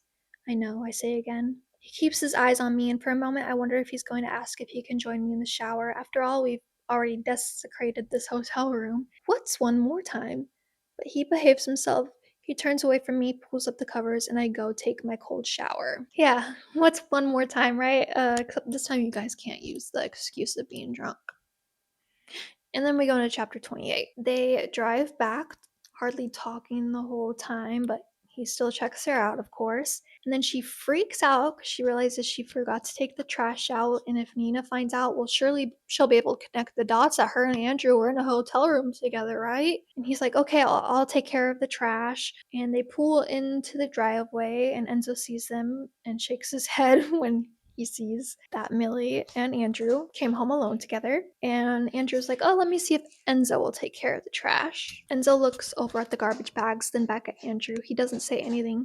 Garbage, Andrew repeats. To dump? Garbage dump? Capiche? Enzo shakes his head. Andrew grits his teeth and takes out a wallet from his back pocket. Get rid of the garbage for us. I'll give you, he digs around in his wallet, $100. He fans out the bills in Enzo's face. Get rid of the garbage. You have a truck. Take it to the garbage dump. Finally, Enzo says, no, I busy. Right, but this is our yard. And Andrew lets out a sigh and goes back into his wallet. $200. One trip to the garbage dump. Please help me out. At first, I think for sure Enzo is going to refuse again, but he reaches out and takes the bills from Andrew's hand. Then he goes to the side of the house and grabs the garbage bags. He manages to get all of them in one trip as the muscles in his biceps bulge under his white t-shirt. Right, Andrew says, to the dump. And I hate the way Andrew talks to him just because he, doesn't think he speaks English. And then he even comes back to Millie and says that Enzo is an asshole and that he understands more than he lets on. He just wants more money. I don't like that guy, Andrew grumbles. He works on all the houses in this neighborhood, but he spends a third of his time in our yard. He's always out there. I don't even know what the hell he's doing half the time. You do have the biggest house on the block, I point out, and the biggest lawn. Right, but Andrew stares at Enzo's truck disappearing down the street. I don't know. I told Nina to get rid of him and hire somebody else, but she says everybody uses him and he's apparently the best. Of course, Enzo isn't my favorite person ever since he not so subtly rejected me. Okay, that doesn't mean you shouldn't like him. He doesn't have to want to hook up with you. Anyway, but that's not why he makes me so uncomfortable. I can't forget the way he hissed the Italian word for danger at me on my first day here. The way he seems scared to defy Nina, even though he's large enough to crush her with one hand. Does Andrew have any clue how wary Enzo is of his wife? Well, I'm not going to be the one to tell him. And then we go into chapter 29. We're like about to be halfway there, guys. So Nina comes home and she looks like she was on a shopping spree with the amount of bags she has. Emily notes Nina's cheeks are flush. There are sweat stains under her armpits and her blonde hair is frizzy. She still hasn't taken care of her roots and the mascara on her right eye is caked in the corner. When I look her over, I genuinely can't figure out what Andrew sees in her. Hey girl, can you not shit on her looks every single time you see her? You already slept with her husband. Is that not enough? Nina asks her to carry the bags upstairs. Emily's like, damn, these are super heavy. Nina's like, really? I don't think so. Maybe you should go to the gym. And Millie retorts, in her head, of course, that Nina doesn't look like she has 1 ounce of muscle on her and never works out. Anyway, she carries them up the stairs, and Nina asks why no one answered the house phone when she called last night. Amelia lies and says she was probably asleep and maybe Andrew was out. And Nina says he went out at 11 o'clock on a Sunday. With whom? Amelia's like, I don't know. Did you try his cell? Knowing damn well she didn't because she was in bed with him at the time. And Nina says, I guess I'll ask him. And Millie gets the bags to Nina's room and then looks in her bathtub imagining when Nina tried drowning Cecilia. So she's like, yeah, she's scary and she can never know about me and Andrew.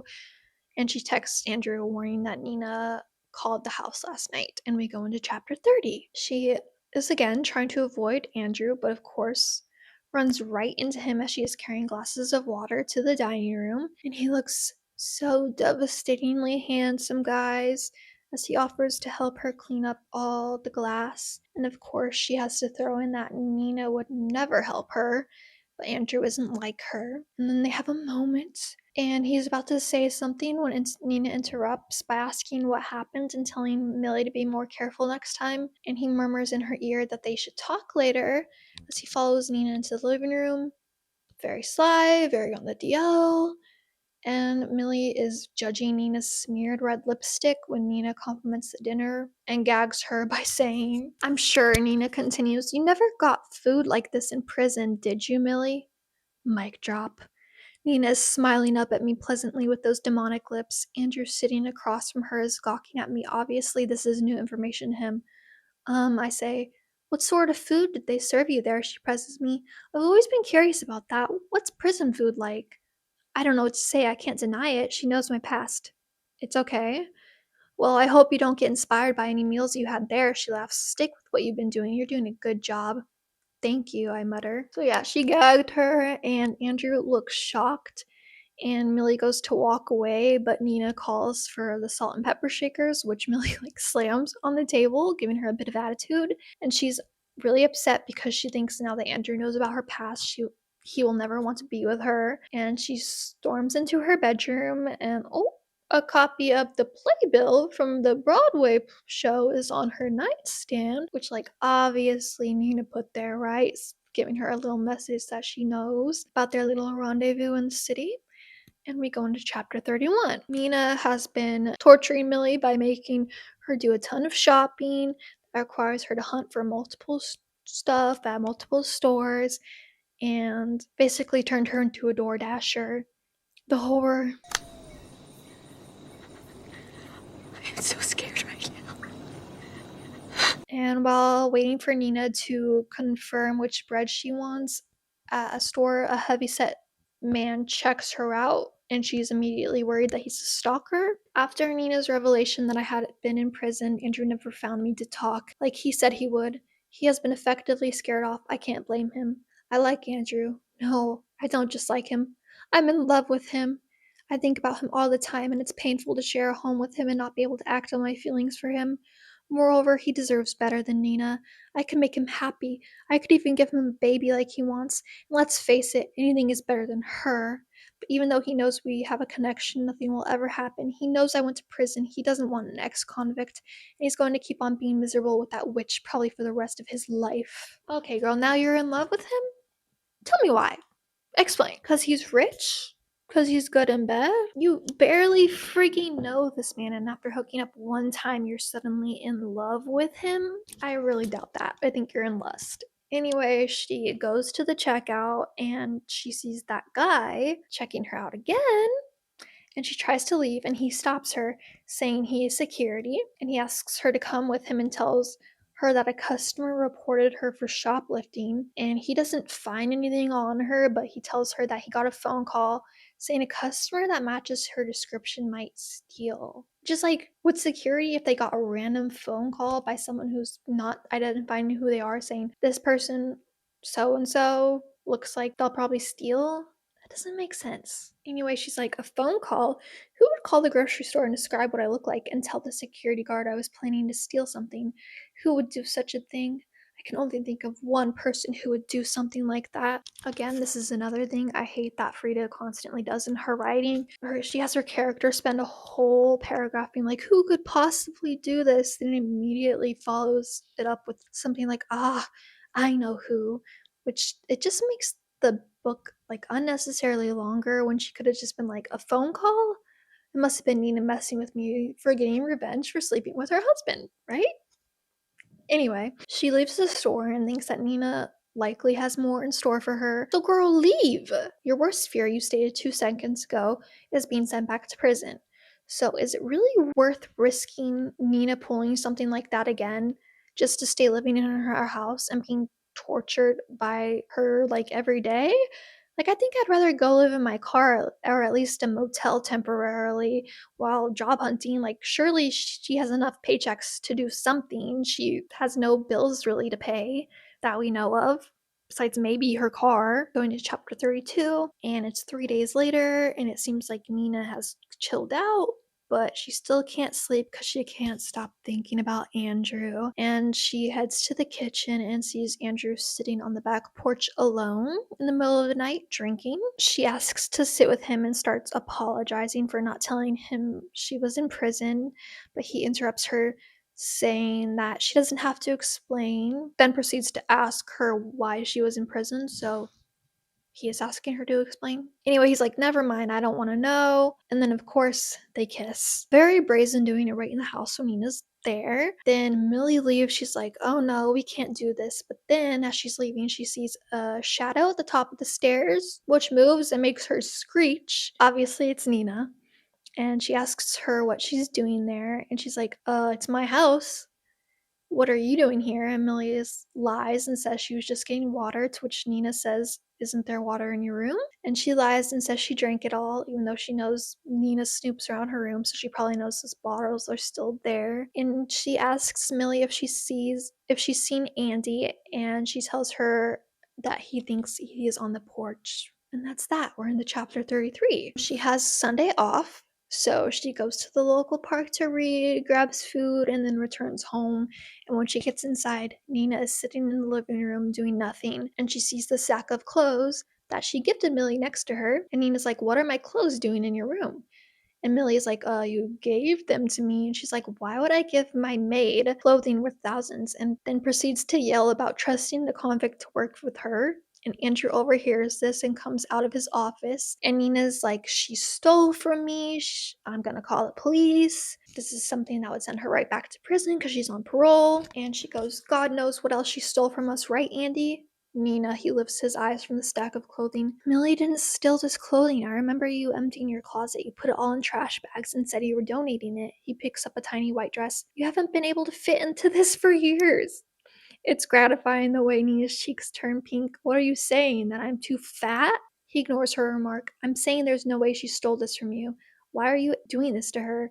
Her mouth falls open. Andy. Andrew looks over at me, hovering by the sofa. Millie, his voice is gentle when he says my name. Would you go upstairs and give us some privacy? I need to talk to Nina. Yeah, telling your wife the clothes haven't fit her in years probably wasn't the best way to calm her down. But anyway, Millie goes upstairs but still eavesdrops, hears Nina asking how Andrew can take Millie's side and that she deserves to go back to prison, and Andrew defends her, saying Millie has been wonderful. He goes, when did you become so cruel, Nina? His voice trembles. You've changed. You're a different person now. Everyone changes, she spits at him. No, his voice lowers so that I have to strain to hear over the sound of raindrops falling outside and hitting the pavement. Not like you. I don't even recognize you anymore. You're not the same person I fell in love with. There's a long silence broken by a bolt of thunder that cracks loud enough to shake the foundations of the house. Once it's faded, I hear Nina's next words loud and clear. What are you saying, Andy? I'm saying, I don't think I'm in love with you anymore, Nina. I think we should separate. You're not in love with me anymore, she bursts out. How can you say that? I'm sorry, I was just going along with things, living our lives, and I didn't even realize how unhappy I was. Nina is quiet for a long time as she absorbs his words. Does this have to do with Millie? I hold my breath waiting to hear his answer. There was something between us that night in New York, but I'm not going to kid myself that he's leaving Nina because of me. This isn't about Millie, he finally says. Really? So are you going to lie to my face and pretend nothing ever happened between you and her? Damn, she knows, or at least she thinks she knows. I have feelings for Millie, he says in a voice so quiet I'm sure I must have imagined it. How could this rich, handsome, married man have feelings for me? I am really the luckiest girl in the world. But that's not what this is about. This is about you and me. I don't love you anymore. This is bullshit. The pitch in Nina's voice is going up to the point where soon only dogs will be able to hear her. You're leaving me for our maid? This is the most ridiculous thing I've ever heard. This is an embarrassment to you. You're better than this, Andrew. Nina, his tone is firm. It's over. I'm sorry. Sorry, another crack of thunder shakes the floorboards. Oh, you don't know what sorry is. There's a pause. Excuse me? If you try to go through with this, she growls at him, I will destroy you in court. I will make sure you are left penniless and homeless. Homeless? This is my home, Nina. I bought it before we even knew each other. I allow you to stay here. We have a prenup, as you recall, and after our marriage ends, you'll be mine again. He pauses. And now I'd like you to leave. And she goes on to ask, like, well, what about Cece? And he's like, well, you never let me adopt her anyway. So no, Nina's like, oh, I see. This is because I can't have your baby. He says it's not and asks her to leave, pack a bag, and get out, which, I don't know, seems like an extreme reaction to me, but Nina agrees, and Millie, being the sensitive, sweet person she is, puts the cherry on top of the situation by having the audacity to ask Nina if she needs help packing, and Nina, of course, validly gives her a venomous look and slams into her room, and Millie rushes to Andrew to apologize. And Andrew's like, don't you dare think this is your fault. And when she asks if she should go, he says he wants her to stay. And then 10 minutes later, Nina leaves and tells Millie she will never forget this. And so Nina leaves, and Andrew hugs Millie and asks if she's okay. And I think Millie's okay. I think this is actually exactly what she wanted. But anyway, they start to make out as they hear Nina leave. And respectful timing, guys. Like, really respectful timing. And Millie is just glad Nina is gone for good. And then we're on to chapter 34. The next morning, she wakes up in the guest bedroom with Andrew, and she's thinking if things get serious, she will eventually have to sleep in the master bedroom, which she doesn't like that it smells like Nina. He wakes up and runs a finger down my neck and over my shoulder, and my whole body tingles. I love waking up next to you instead of her. I feel the same way. I hope I get to wake up next to him tomorrow. In the morning after, Nina didn't appreciate this man, but I do.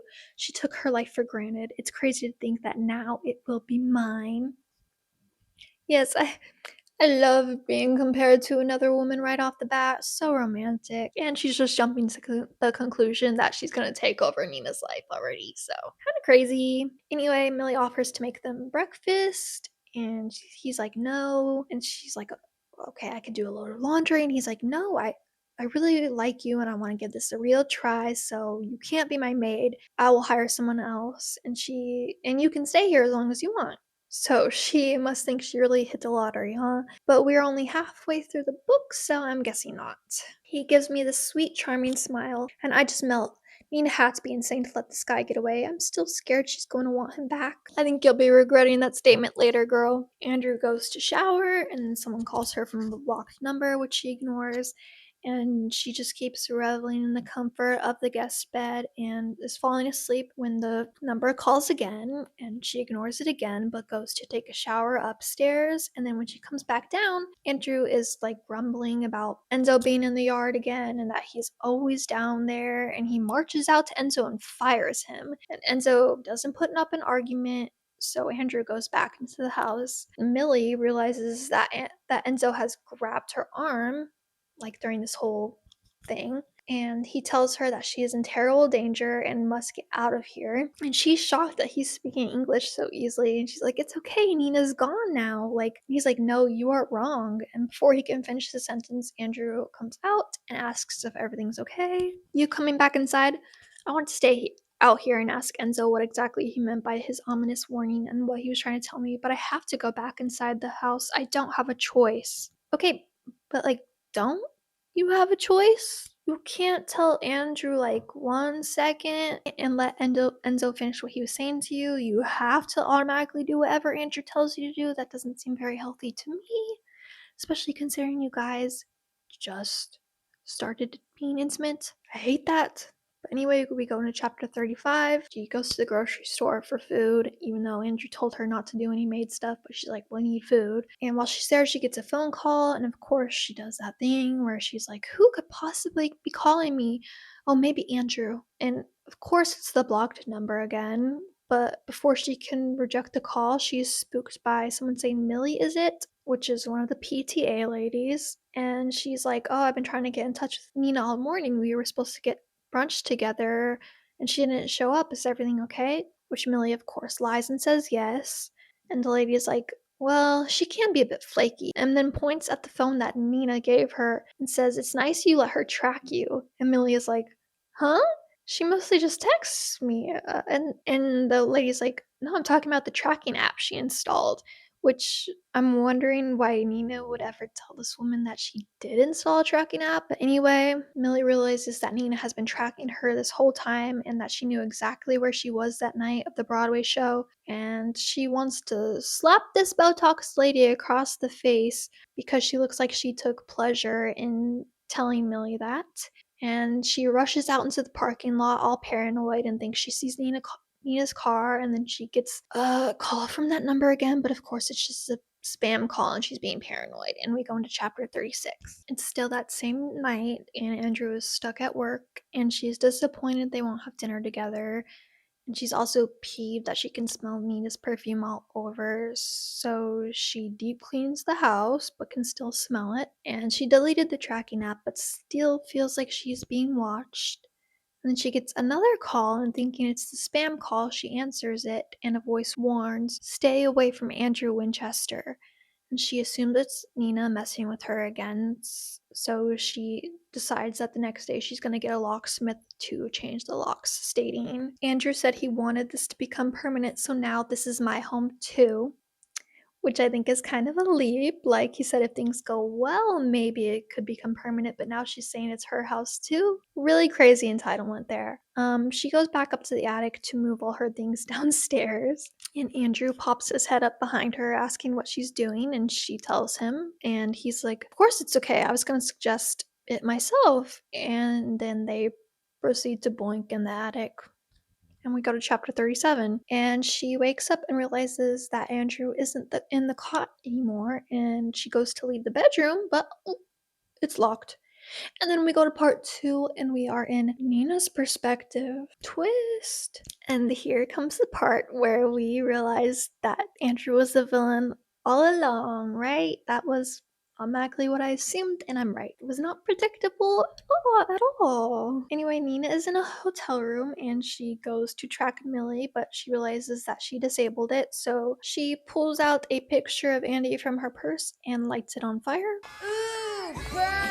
I flick the starter until a yellow flame shoots out of it. I hold the flickering light to the edge of the photograph until it catches. I watch my husband's handsome face turn brown and disintegrate until the sink is full of ashes, and I smile, my first real smile in almost 8 years. I can't believe I finally got rid of that asshole. "I'm shocked, guys." And it leads into How to Get Rid of Your Sadistic Evil Husband, a guide by Nina Winchester. Step 1, get knocked up by a drunken one-night stand, drop out of school, and take a crappy job to pay the bills. And she goes on to describe how they met, saying Andrew is her dreamy boss and she works as a receptionist at his father's company, and she is waiting for him and this guy Stuart to get out of a meeting, and she's stressing because she has to pump milk for Cecilia, who is a newborn at the time. Finally, she asks to bring papers into the meeting room, and then she notices both of the men looking at her funny and realizes she's leaked a bunch of milk out, and Stewart yells at her to get cleaned up, and she rushes to go out to pump. And then when she's done, Andrew is like outside the bathroom waiting for her to see if she's okay, and he proceeds to ask her to join him for lunch.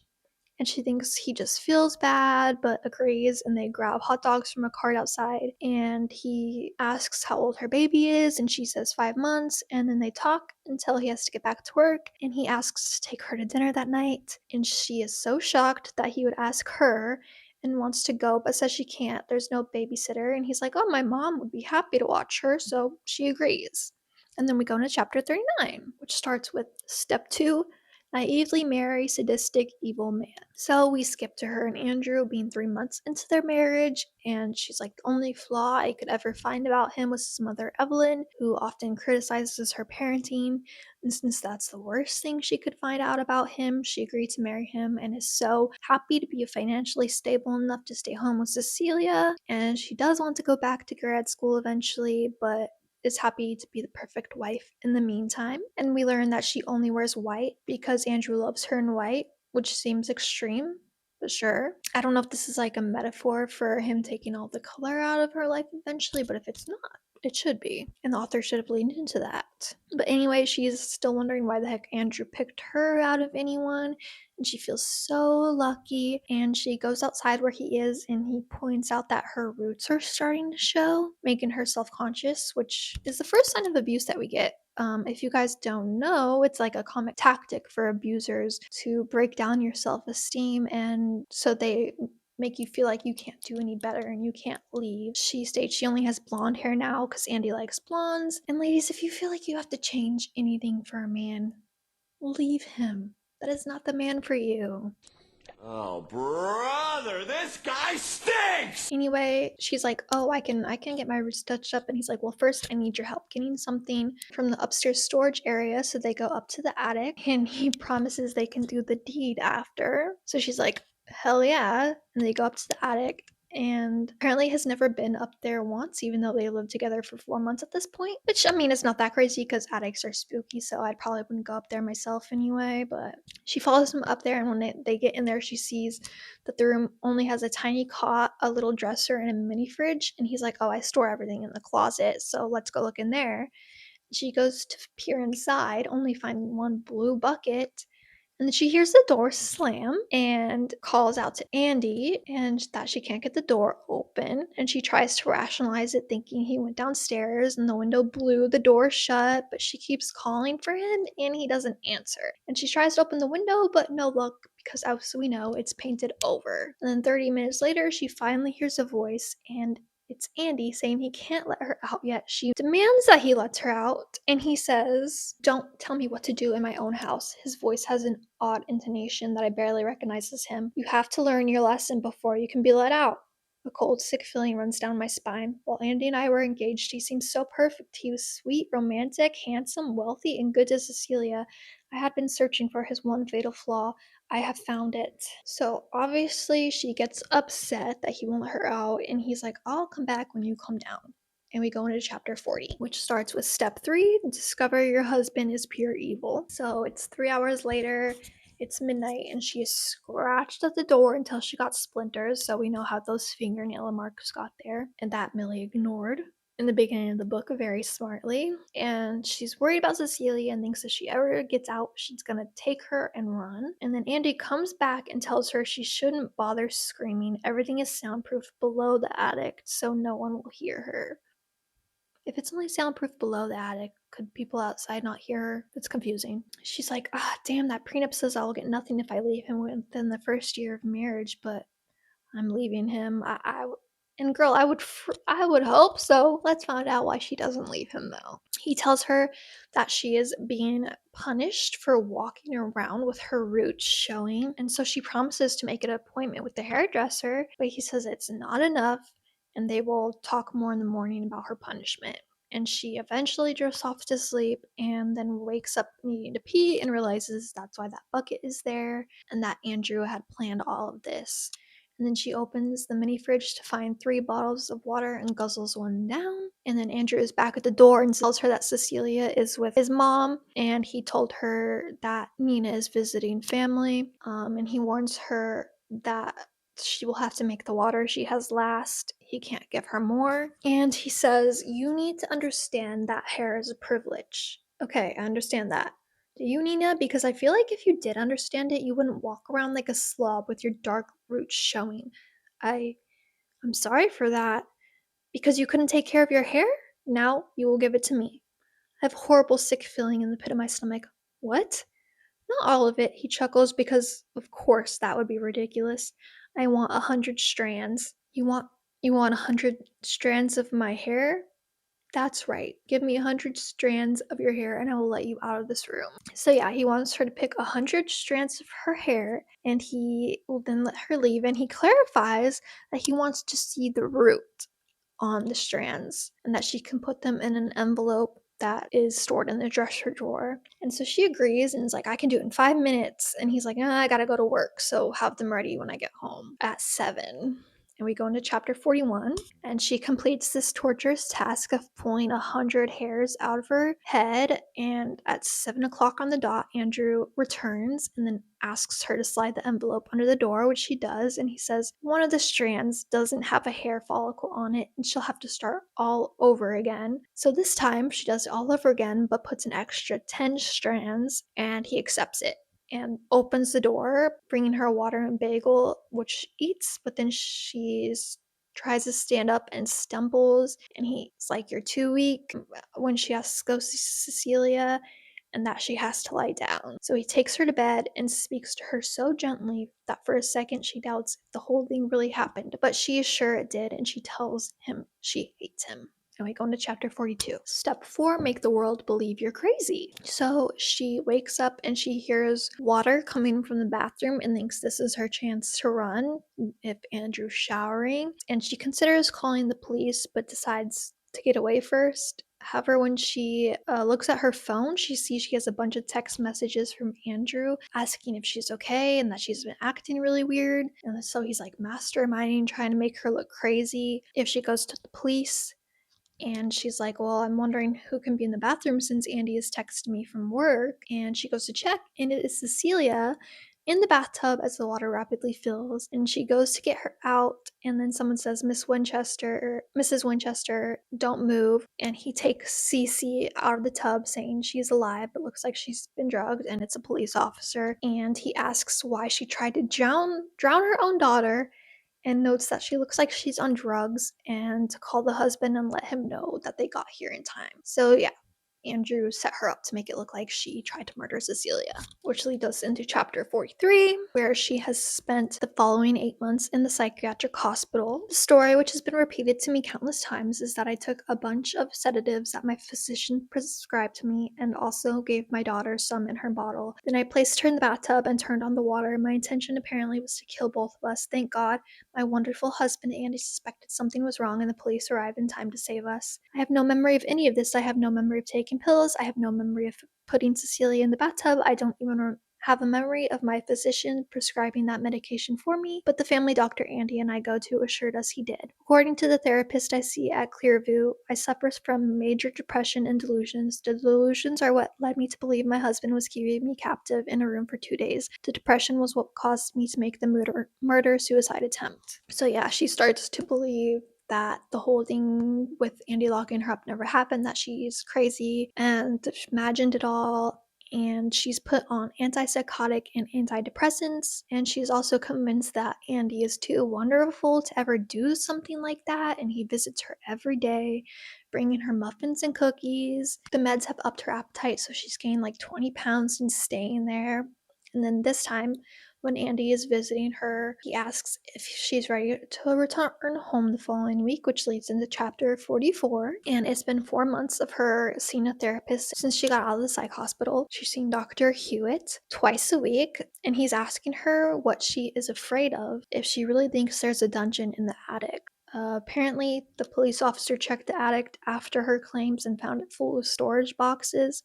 as if Andy couldn't easily put storage boxes there to make it look like she's crazy. Anyway, the therapist thinks it'd be therapeutic for her to go up to the attic and see for herself that it's just a storage closet. And Andy, who's waiting for her after her appointment, agrees, and she thinks, I don't know how he could still love me so much after the terrible things I accused him of, but we are working together to heal.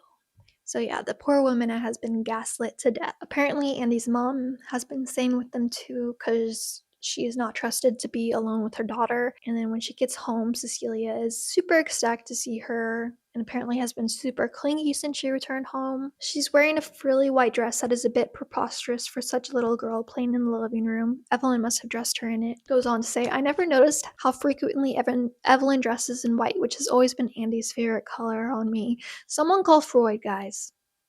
That's a little creepy. Oh, thanks for the analysis, Dr. Freud. Anyway, his mom then admonishes him for leaving a light on upstairs, and he gets like all red, and she notices that he's desperate for her approval, so she covers for him and says that she left the light on and promises to turn the light off when she leaves the room. Evelyn gives me a look like she's not quite sure I mean it, but what is she going to do? She's already failed to stop her son from marrying me. Of course, maybe she was right about me after the terrible thing I did. Girl, so you have no history of mental illness, and you really believe that you tried to drown your own daughter? They must have really gaslit you if you think you imagined that whole thing, pulling out the hairs. There has to be some proof of her pulling out the hairs, right? Or maybe she thinks she still did it, but in like a state of madness. I don't know. Anyway, the mom leaves, they have dinner, and after that, Nina agrees that she will go up to the attic. So that leads us into chapter 45. Step 5, find out you're not crazy after all. So they are standing in front of the stairs to the attic. Andy takes my hand in his. I don't cringe anymore when he touches me. We started making love again. I trust him again. This will be the final step to getting back to where we were before I did this terrible thing, before my brain broke. So she still thinks she's crazy. And they go up the staircase and reach the room, and he opens the door and it's pitch black in there despite the window. And he turns on these like super bright lights and the door slams shut.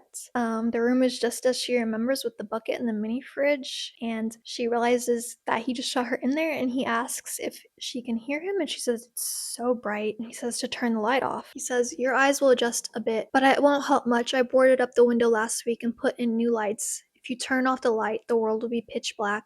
Turn it on, and well, those ultra bright light bulbs are pretty intense, huh? I close my eyes and see nothing but blackness. I open them and it's exactly the same, no difference. My breath quickens. Light is a privilege, Nina, he says. My mother has noticed before that you failed to turn off the lights. Did you know in other countries there are people who don't even have electricity? And what do? You waste it.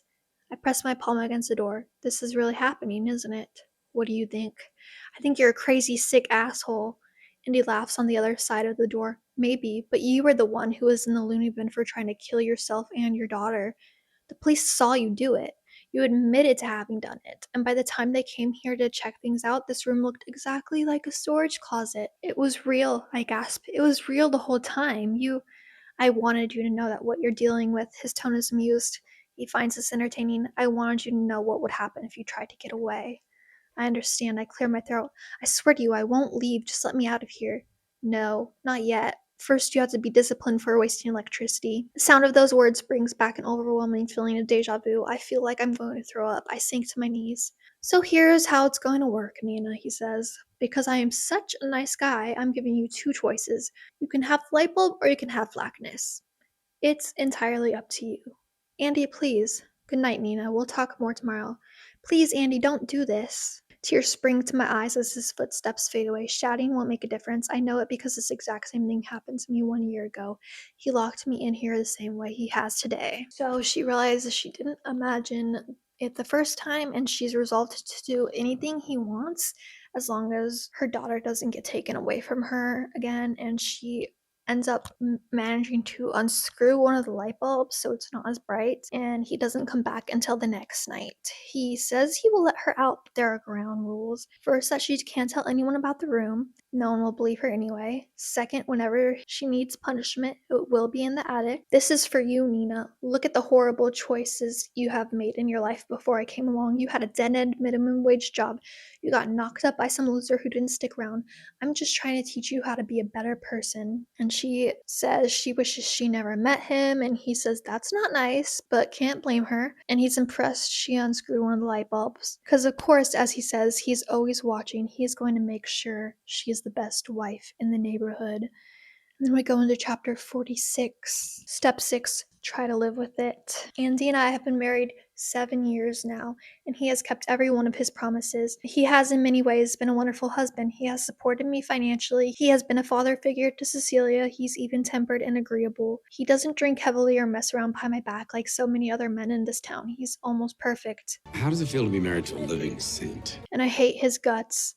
I've done everything I possibly can to get out of this marriage. I bargained with him. I told him I would leave with just Cecilia and the clothing on my back, but he just laughed. With my history of mental health problems, it would be easy for him to tell the police I'd kidnapped Cece and was going to hurt her again. I tried playing the part of the perfect wife, hoping not to give him an excuse to take me into the attic. I cooked delicious homemade dinners, kept the house spotless, and even pretended not to be repulsed when we had sex. But he always found something I never would have even imagined I did wrong. Eventually, I gave up. I wasn't going to try to be nice if it didn't even affect how often he took me up there. My new strategy became to repel him.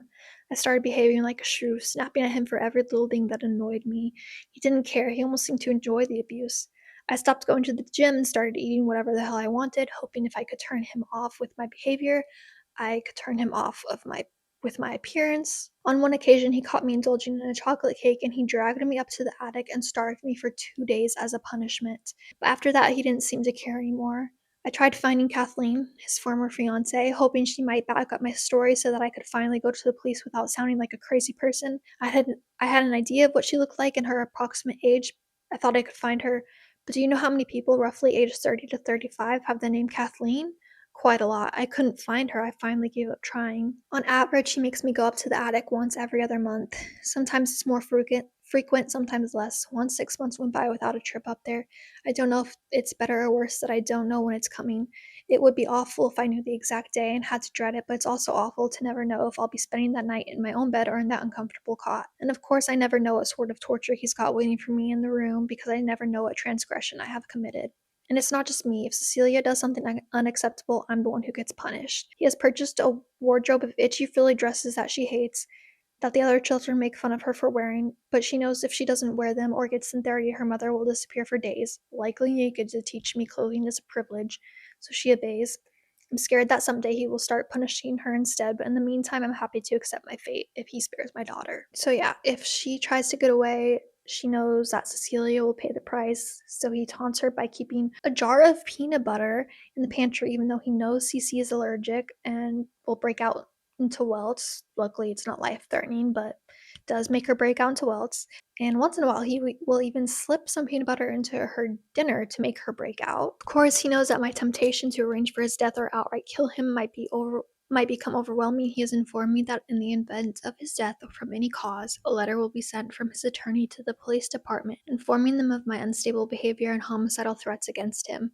Not that he needs to do it with my psychiatric history.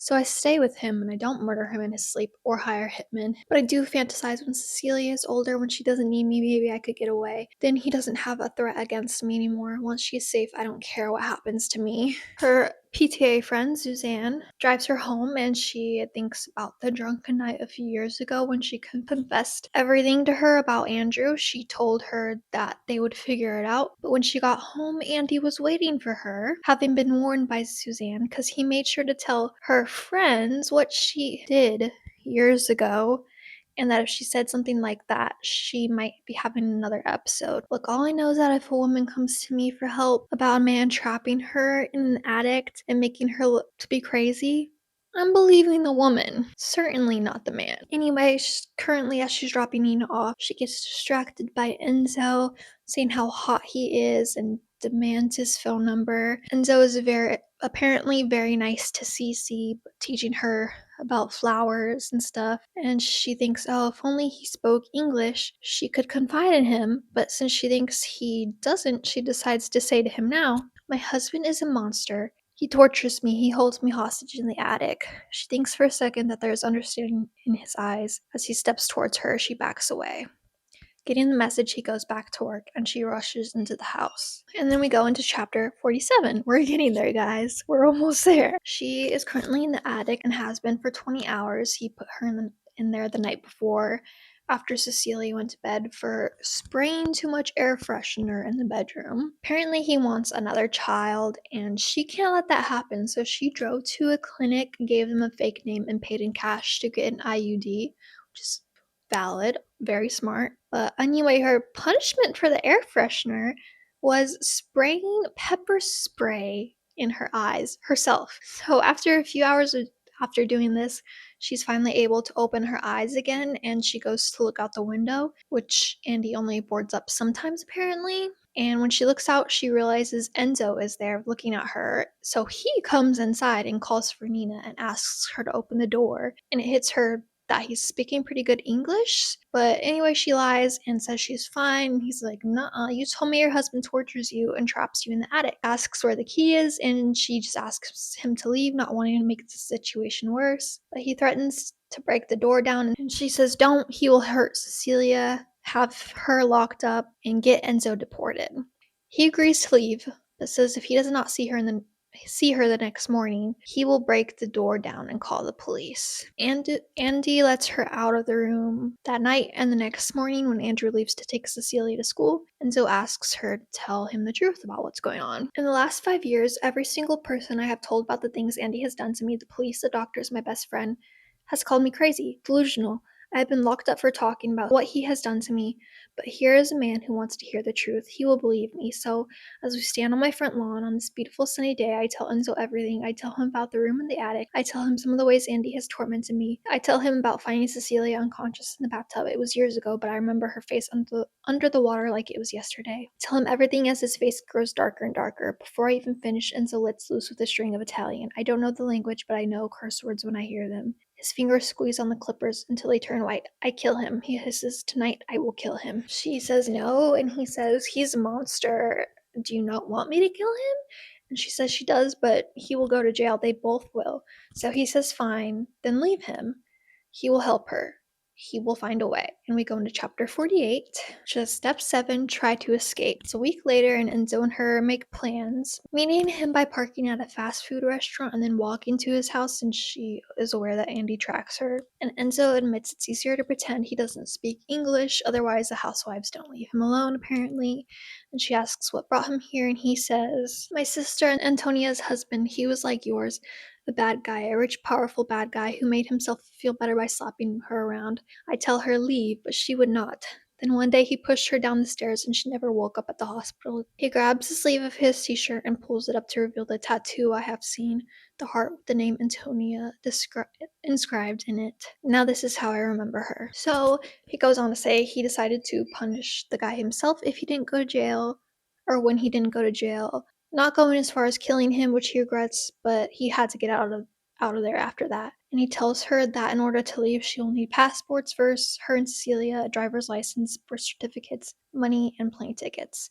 And he offers to give her some of his money, though it's not enough, she will need more. A few days later, she drops Cecilia off at school, and when she gets home, Andy is waiting for her at the dining table because he found the fake IDs and passports and cash and says it is time for her to go upstairs. This time, though, she dashes to her car and drives away and goes to Enzo's house, telling him he found one of the 2 safety deposit boxes. He says now they will go to plan B, which he says is killing the bastard. But she doesn't want him to go to jail. That's when she gets the idea. Can you guess what it is? And we go to chapter 49. Step 8, find a replacement. I can't pick just anyone. First of all, she has to be beautiful. More beautiful than I am, which shouldn't be hard since I deliberately let myself go the last few years. She has to be younger than me, young enough to give Andy the children he so badly wants. She has to look good in white. He loves that color. And most of all, she has to be desperate. And then I meet Wilhelmina Calloway. She's everything I wanted. The dowdy clothing she wears to her interview can't conceal how young and pretty she is. She's desperate to please me, and then when the simple background check I run reveals a criminal record, I know I've hit pay dirt. This is the girl who would be desperate for a decent, high-paying job. Enzo is not on board with this plan. He doesn't think it's right, but Nina reasons that Andy controls her with Cece. He won't have anything to hold over Millie's head. She can leave. And he agrees to help, so she hires a PI to track Millie, who tells her she was fired and living in her car. She calls Millie and offers her the job. She knows Andy will want a stranger living with them, but Andy's father recently had a bad fall on ice, so they decided to move down to Florida, and Andy knows they need help. I don't know why though. I figured he would just force her to clean everything since he doesn't even let her have a job, but apparently with the mom gone, they need help. Anyway, Millie's room will be in the attic, which she knows that Andrew won't like, but she needs him to see her up there and think of her as Nina's replacement. I set the stage before I spring her on him. I wake up every morning complaining of migraines that make it impossible for me to cook or clean. I work hard to leave the house a complete mess. Another few days and our house would be ready to be condemned. We need help desperately. Okay, I guess that explains why she needs help, though I'm surprised he still doesn't force her to clean through the migraines. Still, right after Andy discovers I've hired Millie, he corners me outside my car. His fingers bite into my biceps as he gives me a good hard yank. What the hell do you think you're doing, Nina? We need help. I lift my chin defiantly. Your mother isn't around. We need someone to watch Cece and help clean. You put her in the attic, he growls. That's your room. You should put her in the guest room. And where will your parents stay when they come to visit us? The attic? The living room sofa? Anyway, she asks him to just let her stay for 2 months until the school year is over, and he says forget it. So she's like, fine, fire her. And he says he will, but he doesn't fire her because when he comes home that night for the first time, the house is clean and she serves him a dinner that isn't burned, and she is young and beautiful. So Millie stays in the attic. This will only work if 3 things happen. 1, Millie and Andy have a mutual attraction. 2, Millie hates me enough to sleep with my husband. And 3, they have the opportunity. The attraction part is easy. Millie is gorgeous, even more attractive than I was when I was younger. And although Andy is getting on in years compared with her, he's still devastatingly handsome. Sometimes Millie looks at me like she can't quite figure out what he sees in me. I do my best to pack on the pounds since Andy doesn't have the option of locking me in the attic. I dare to skip my hair appointment and let the darker roots start to show. And most of all, I treat Millie like crap. It doesn't come easily to me to treat her that way. Deep down, I'm a nice person. Or at least I used to be before Andy wrecked me. Not everything is a means to an end. Millie might not deserve it, but I can't do this anymore. I have to get out. So basically, she feels terrible for treating Millie like crap, but she wants to drive her to Andrew. So she purposely set that freak out about the PTA notes. That moment, I have accomplished all 3 of my goals. First, the mutual attraction, her in skinny jeans and effortlessly beautiful. Second, Millie hates me. Third, when I storm out of the room, they have an opportunity to be alone together. But it's not quite enough. I have one other ace up my sleeve. Andy wants a baby. So she had a PI get blackmail on the fertility specialist with a woman who wasn't his wife so they could force him to tell Andrew and her at that appointment that she was infertile.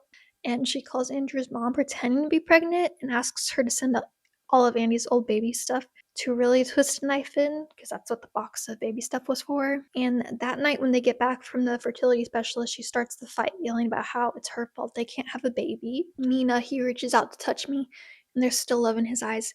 Still, I hate him so much for loving me. Why couldn't he have chosen someone else? Don't say that, it's not your fault. Yes, it is. The rage builds up inside me like a volcano, and before I know what I'm doing, I smashed my fist into the vanity mirror. The crash echoes through the room. It's only a second later that my hands sting with pain and I notice the blood dripping from my knuckles.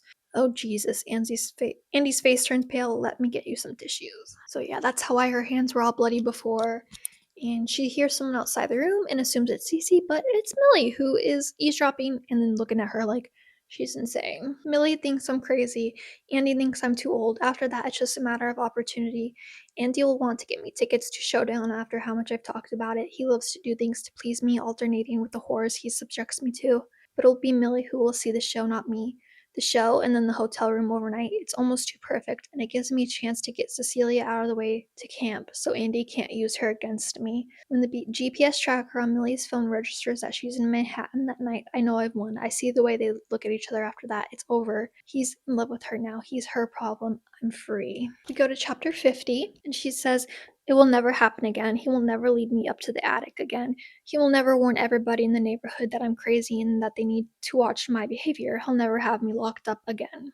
Very repetitive. But she says she won't feel entirely comfortable until they're divorced, and that he needs to file first because he can't think that the whole thing is her idea. And she plans to pick Cece up from camp the next day and leave.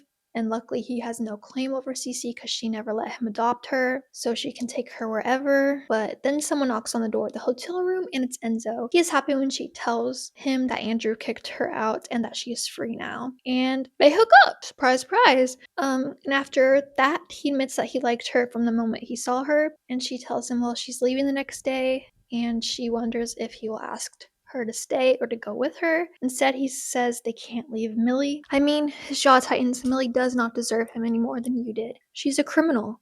Listen to yourself. She's a human being. I sit up in bed, clutching the blankets to my bare chest. Enzo is breathing hard and a vein is standing out on his neck. And I suppose I don't blame him for being upset. But he doesn't know anything. We have to tell her, he insists. No, we don't. I will tell her. A muscle twitches in his jaw. If you don't do it, I will tell her. I will warn her. My eyes fill with tears. You wouldn't dare. Nina, he shakes his head. I'm sorry. I do not want to hurt you, but this is not right. We can't do this to her. You don't understand, I say. I understand. No, I say, you don't. And then we go to part 3 and chapter 51, and we're back to Millie's perspective. She just got trapped in the attic, right? And she tries to rationalize that it was an accident, just like Nina did. And she turns on the light and finds 3 textbooks titled A Guide to U.S. Prisons, The History of Torture, and a copy of the phone book. The books weren't there last night, but she just kicks them away and grabs her jeans to look for her phone, and they're not in them. She falls asleep and wakes up to Andrew asking if she can hear him, and she says he locked her in there last night and asks if he has a key. He says, oh, I have the key. And that's when I get a sick feeling. Last night I kept telling myself this was an accident. It had to be an accident, but suddenly I'm not so sure. After all, how do you accidentally lock your girlfriend in a room and not even realize it until hours later? Andrew, can you please open the door? Millie, his voice sounds strange, unfamiliar. Do you remember yesterday you were reading some of my books from the bookcase? Yes. Well, you took out a few books and then you just left them on the coffee table. Those were my books, and you didn't treat them very well, did you? I don't know what he's talking about. Yes, I did take a few books out of the bookcase, 3 at the most. And maybe I got distracted and never put them back, but is it really that big of a deal? Why does he sound so upset? I'm sorry, I say. His voice still sounds strange. You say you're sorry, but this is my house. You can't just do anything you want without any consequences. I thought you would know better since you're a maid and all. Anyway, she said she'll go clean up the books, but he says he wants her to lay on the floor and balance those 3 books that are there on her stomach for 3 hours, and he won't let her go until she does. She says she has to go pee, and he says to use the bucket. Are you out of your mind? He isn't giving in. I don't understand what's going on here. Nina was always the crazy one. Andrew was the one who was reasonable, who saved me when Nina was accusing me of stealing her clothes. Are they both crazy? Are they both in on this? So she then pretends to put the 3 books on her, and he says he knows she is lying because he can see her. She searches for a camera, but he says, don't bother, it's too well hidden. And she argues to be let out, and he's like, I told you what to do. And he leaves. We go into chapter 52, and it's an hour later, and she decides to just play the ridiculous game. Then she can lay forever. She stacks the 3 books on her stomach and thinks that the weight is unbearable. Those must be some really heavy books. So she shoves the books off her right away and starts pacing the room, thinking of ways to escape when she hears Andrew's voice. He reiterates that he won't let her go until she has the books on her for 3 hours, and she finally does it. And at the 3-hour mark, she shows the books off her and yells out that she did it, but he doesn't come until an hour later, though he says he can't let her out anyway because she threw the books off her a minute early. She complains that she is out of water. That's a shame, he sighs. Next time you'll have to learn to conserve your water. Next time, I kick the door.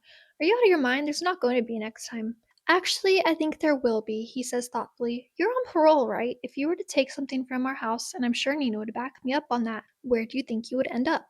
One offense and you're right back in jail, whereas you only have to stay in this room for a day or two every once in a while if you misbehave. I think this is a much better deal, don't you? Yeah, no, I would rather be in jail. Anyway, she does the book thing again for 3 hours and 10 minutes this time, and he comes back half an hour after that and locks the door, bringing her water, and he says he had to teach her a lesson so that she wouldn't do it again. And Millie is like, how the heck did I fall in love with this monster? She asks how he could even see that well, and he shows her the live camera footage. That bastard, he watched me suffer in here for the entire day, and he has every intention of doing this to me again, except next time it will be longer, and God knows what he'll make me do next time. I've already been a prisoner once. I won't let it happen again. No way. So I reach into the pocket of my jeans and I pull out the bottle of pepper spray I found in the bucket. Finally, I don't know what bro thought would happen, immediately abusing her right after they hooked up. Going to chapter 53, Nina's point of view. And Nina says when she hired the PI, she found out that Millie went to jail for murder. She was only 16 years old at the time of her arrest and was in prison by 17, so it took some effort for the detective to get all the information. Millie was in boarding school. No, not just a boarding school, a school specifically for teenagers with disciplinary problems. One night, Millie and one of her girlfriends snuck out to a party at the boys' dormitory. Millie was passing by a bedroom and heard her friend screaming for help behind the door. She entered the dark room and found one of their classmates, a 200-pound football player, for forcing himself on her friend. So Millie picked up a paperweight from the top of the desk and bashed the boy in the head with it multiple times. The boy was dead before he even got to the hospital. The detective had photographs. Millie's attorney argued that she had been trying to defend her friend who was being assaulted. If you look at those photographs, it would be hard to argue that she hadn't meant to kill him. His skull was visibly crushed. That's really great. She eventually pleaded guilty to lesser manslaughter charges given her age and the circumstances. The family of the boy was in agreement. They wanted vengeance for their son's death, but they also didn't want him branded a rapist all over the internet. And then Nina also found out she took the deal because there were other incidents. A boy in grade school who called her name, so she shoved him off the monkey bars and broke his arm. In middle school, she slashed her teacher's tires for failing her. And after prison, she got fired from her job for punching one of her coworkers. Millie seems like a sweet girl. That's what Andrew sees when he looks at her. He won't dig into her past the way I did. He doesn't know what she's capable of. And here's the truth. I initially wanted to hire a maid in hopes that she would become my replacement, that if Andrew fell in love with another woman, he would finally let me go. But that's not why I hired Millie. That's not why I gave her a copy of the key to the room. That's not why I left a bottle of pepper spray in the blue bucket in the closet. I hired her to kill him. She just doesn't know it. So yeah, big plot twist. Another one was that she actually hired her to kill him. And then we're in chapter 54 in Millie's perspective, and she pepper sprays him and slips out of the door while he's writhing in pain and locks him in there with the key that Nina gave her, and also snatched his phone on her way out. So she has a flashback to when she killed that football player for trying to rape her friend. Andrew is screaming to be let out, and she throws his line back at him, "I'll let you out, just not yet." He threatens to call the police, and she's like, "How can you do that without your phone?" And she goes downstairs while he yells to be let out and makes herself a sandwich, and then she sees a text from his mom on his phone asking if he's gonna serve Nina divorce papers. She texts back as him and says yes, and his mom responds, "Good, I never liked her." She feels bad for Nina and Cecilia and goes back upstairs and tells Andrew to say he's sorry he did terrible things to her. He does and asks if she'll let him out then. And she says yes, but not yet. He doesn't like his own games being played on him, apparently, and she tells him to lay down and put the 3 books on him. So he does, and she demands he moves the books lower, right on top of his junk. And she says stay that way for 3 hours. And we're in chapter 55, again in Millie's perspective, and she watches TV while she waits for him to do that, and she thinks about Nina. All along, I believe she was the crazy one. Now I don't know what to think. She must have left me the pepper spray in that room. She suspected what he was going to do to me, which makes me think he's done it to her, maybe many times before. Was Nina ever actually jealous, or was it all just an act? I'm still not entirely sure. Part of me wants to call her and find out, but I suspect that wouldn't be a good idea. After all, Kelsey never spoke to me again after I killed Duncan. I don't understand why, because I killed him for her. He was forcing himself on her. But the next time I saw my former best friend, she looked at me with disgust.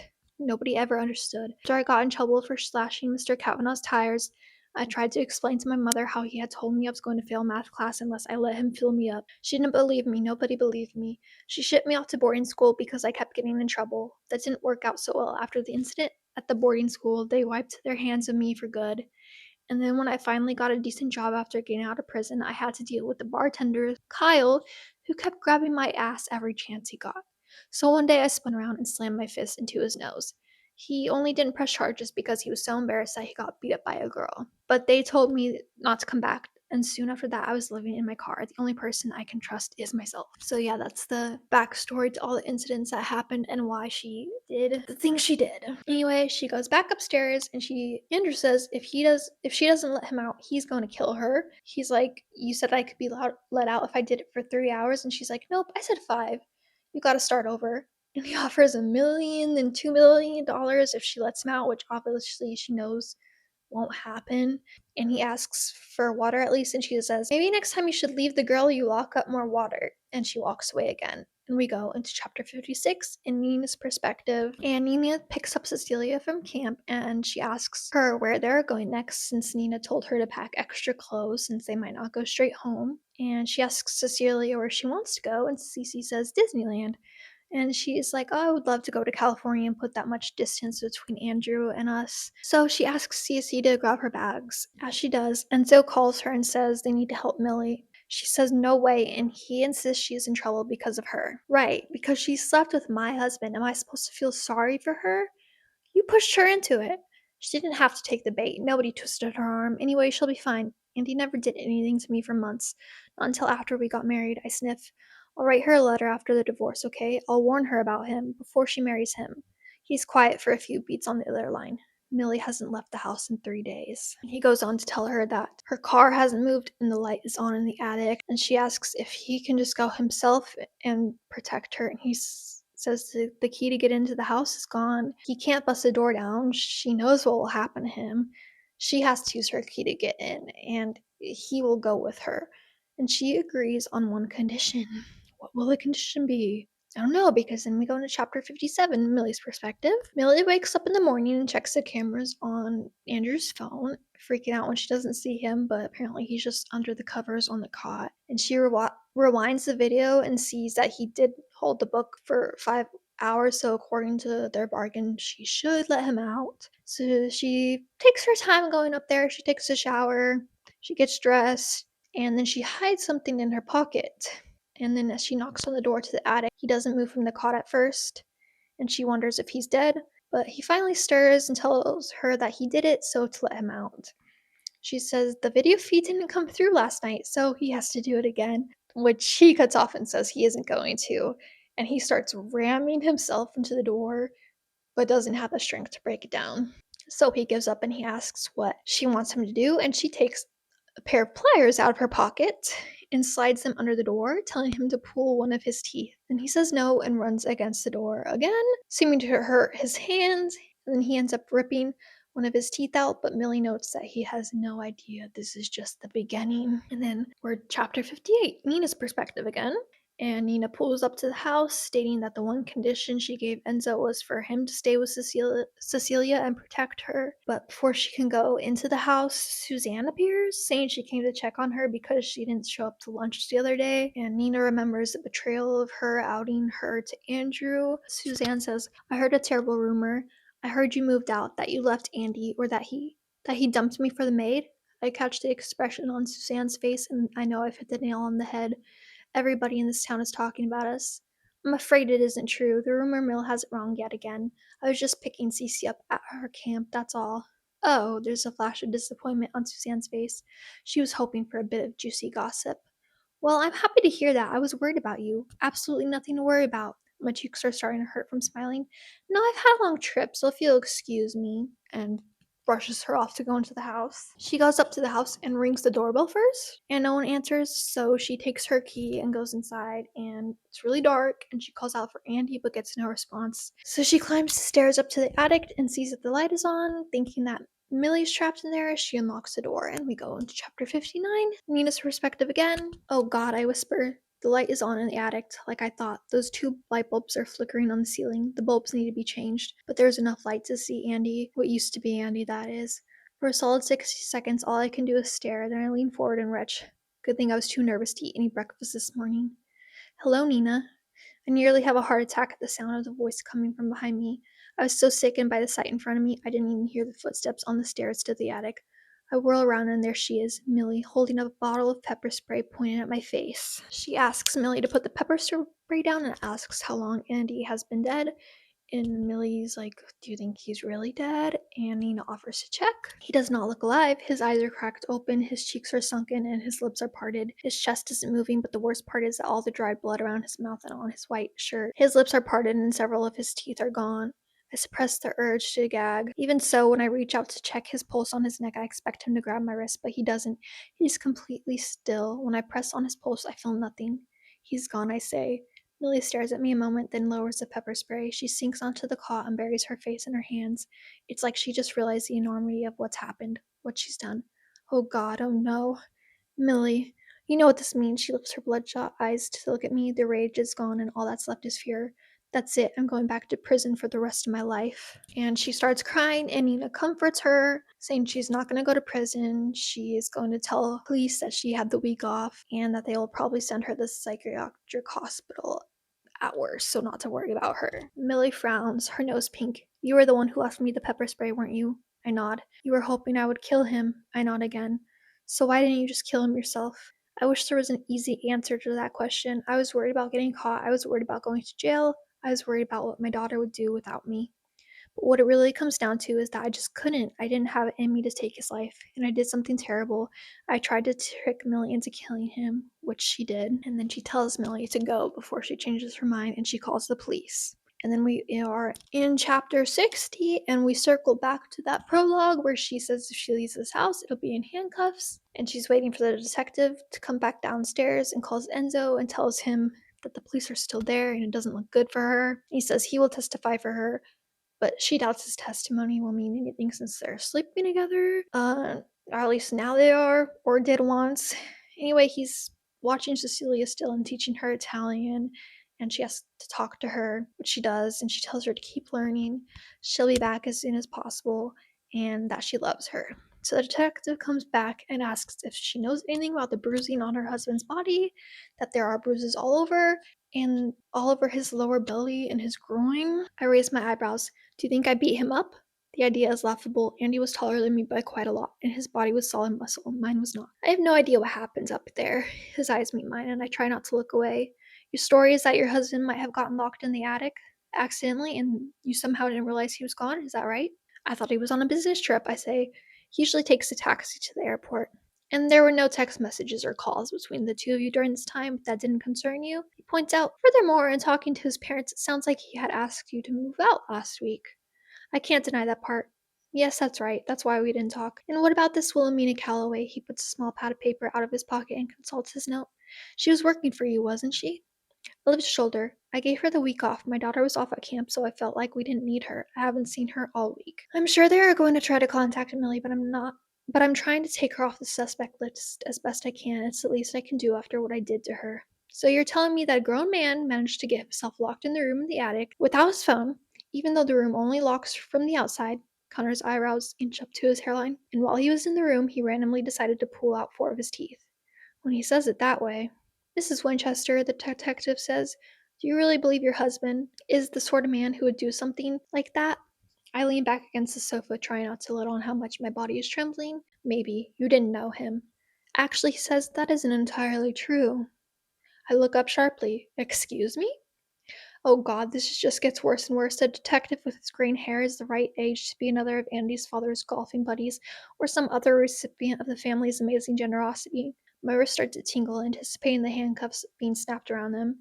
I never knew him personally, Connor says, but my daughter did. Your daughter? He nods. Her name is Kathleen Connors. Actually, small world, she and your husband were engaged a long time ago.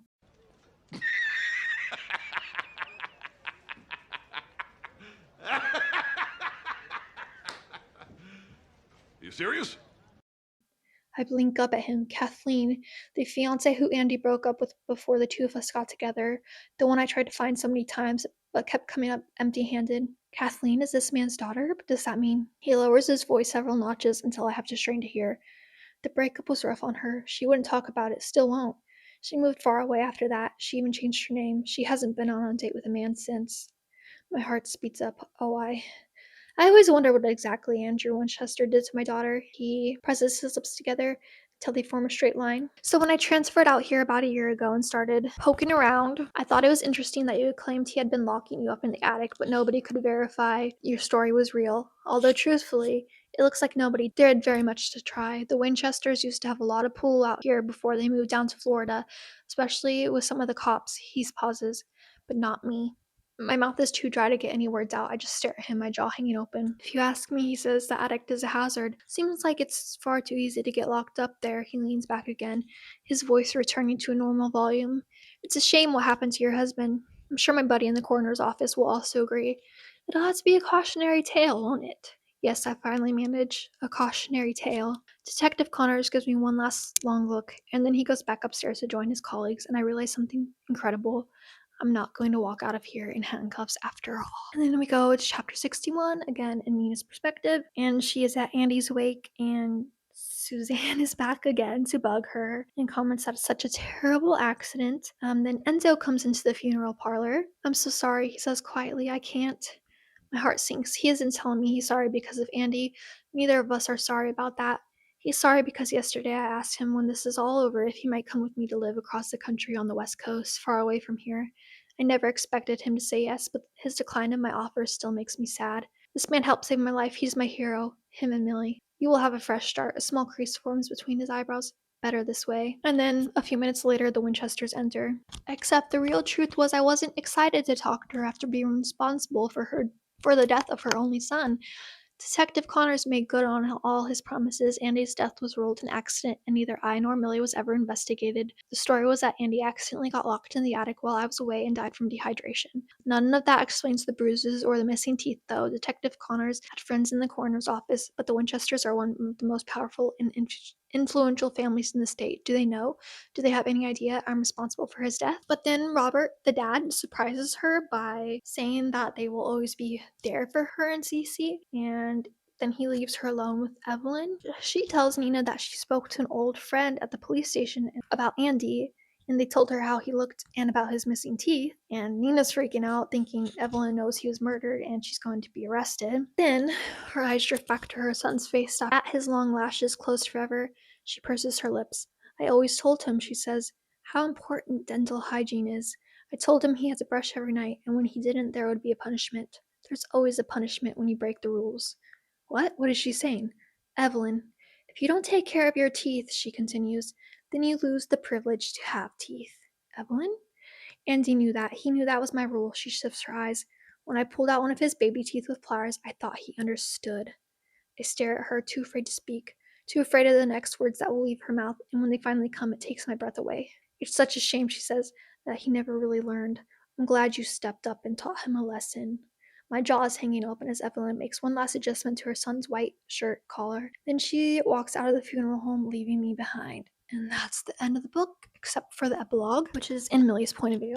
And Millie is asked by someone named Lisa Killefer to tell her about herself, and she goes that she hasn't worked in almost a year. She's been living off a year's salary that Nina transferred to her account after Andrew's death was ruled accidental, and surprise surprise, she's interviewing for another housekeeping job. The salary is great, which isn't surprising because this house reeks of wealth. The kitchen boasts all the newest appliances, and I'm fairly sure this stove could cook dinner itself from scratch without intervention.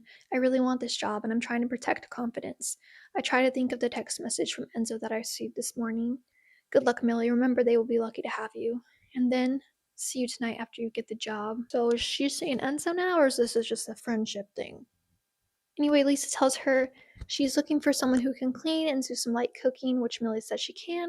And then Lisa's hands go absently to the block of knives on the kitchen counter. Her fingers toy with the handle of one of the knives, and she lifts it out just enough for the blade to glint in the overhead lights. I shift between my feet, suddenly uncomfortable. Finally, she says, Nina Winchester recommended you very highly. My mouth drops open. That's the last thing I expect her to say. I haven't heard from Nina in a long time. She moved to California with Cecilia soon after everything wrapped up with Andrew's death. She's not on social media, but a few months ago, she texted me a selfie of her and Cecilia at the beach together, looking tanned and happy, along with a few words. Thank you for this. So I guess her other way of thanking me is to recommend me for housekeeping jobs. I feel decidedly more optimistic that Lisa will hire me. But then Millie sees a bruise on the upper arm of Lisa in the shape of fingers and connects the dots as to why Nina recommended her. So Lisa slides the knife back into the wooden block and straightens up, her blue eyes wide and anxious. Can you help me, Millie? Yes, I say. I believe I can. So yeah, now she's a hired, abusive husband killer. Sick. And that's the book. My final thoughts are that on one hand, this book was definitely garbage, but in a way where I also kept wanting to read it. I think because the plot had so much potential, especially with Millie's past in the prison, I think that that was really underutilized. You would think someone who spent 10 years in prison wouldn't be so gullible and have a bit more of survival skills, but no. I guess she was too blinded by Andrew's uber attractiveness and that she spent pages upon pages describing to us multiple times. Anyway, Nina is just super gullible too. She jumped into marriage with this man despite having like a 4-month-old daughter. You think she would vet out a man a little bit more before jumping into a marriage, but no. And even if he had no red flags in the beginning, it was like incredibly easy for him to gaslight her that she was crazy and that he didn't lock her up and almost kill her. I don't know. Just speaking of red flags, Millie ignored every single one from the very beginning. Even Enzo literally warning her that she was in danger, or I don't know, maybe the scratches on the door of the attic bedroom.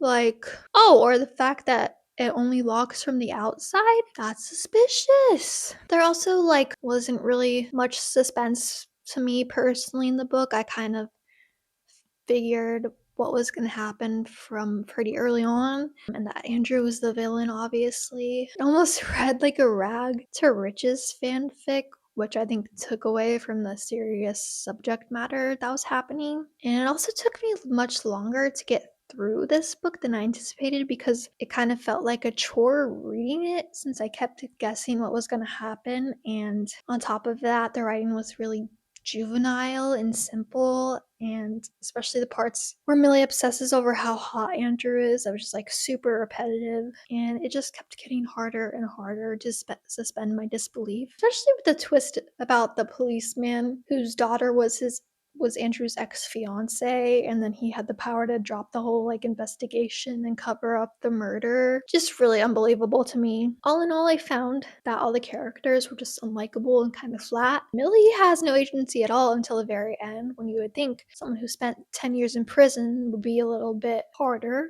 you know, like stick up for himself more. But no. And then Andrew's only characteristic was how he was hot. Well, before the twist, I guess. Hot and evil after the twist. And Nina was like so wishy-washy with how she treated Millie. I was confused if she wanted her to run away or not before she ended up entangled with Andrew. I just didn't really make sense. I think I understand why people would like the book. It seems really digestible and like a fun read with an easy plot. For me though, it fell flat. And I think if you can ignore the plot holes and the lack of character development, you'll probably enjoy it and see it as a fun and silly read. But I couldn't ignore it, and that's how I feel about a lot of Frieda McFadden's books. So yeah, that's how I feel about this book. I will probably watch the movie just to compare, but I already am doubting like how they're gonna do it because of the casting of Nina being Amanda Seyfried that I talked about before. It's obvious like how integral the weight gain is to Nina's character, and Amanda Seyfried obviously is not chubby like they described Nina, so I don't know how they're gonna do it, but I will probably watch. I don't even know when that comes out, but if you made it to this point, thank you so much for suffering through this with me. I hope you enjoyed, and leave me a like if you're feeling generous. Yeah, thank you so much for watching.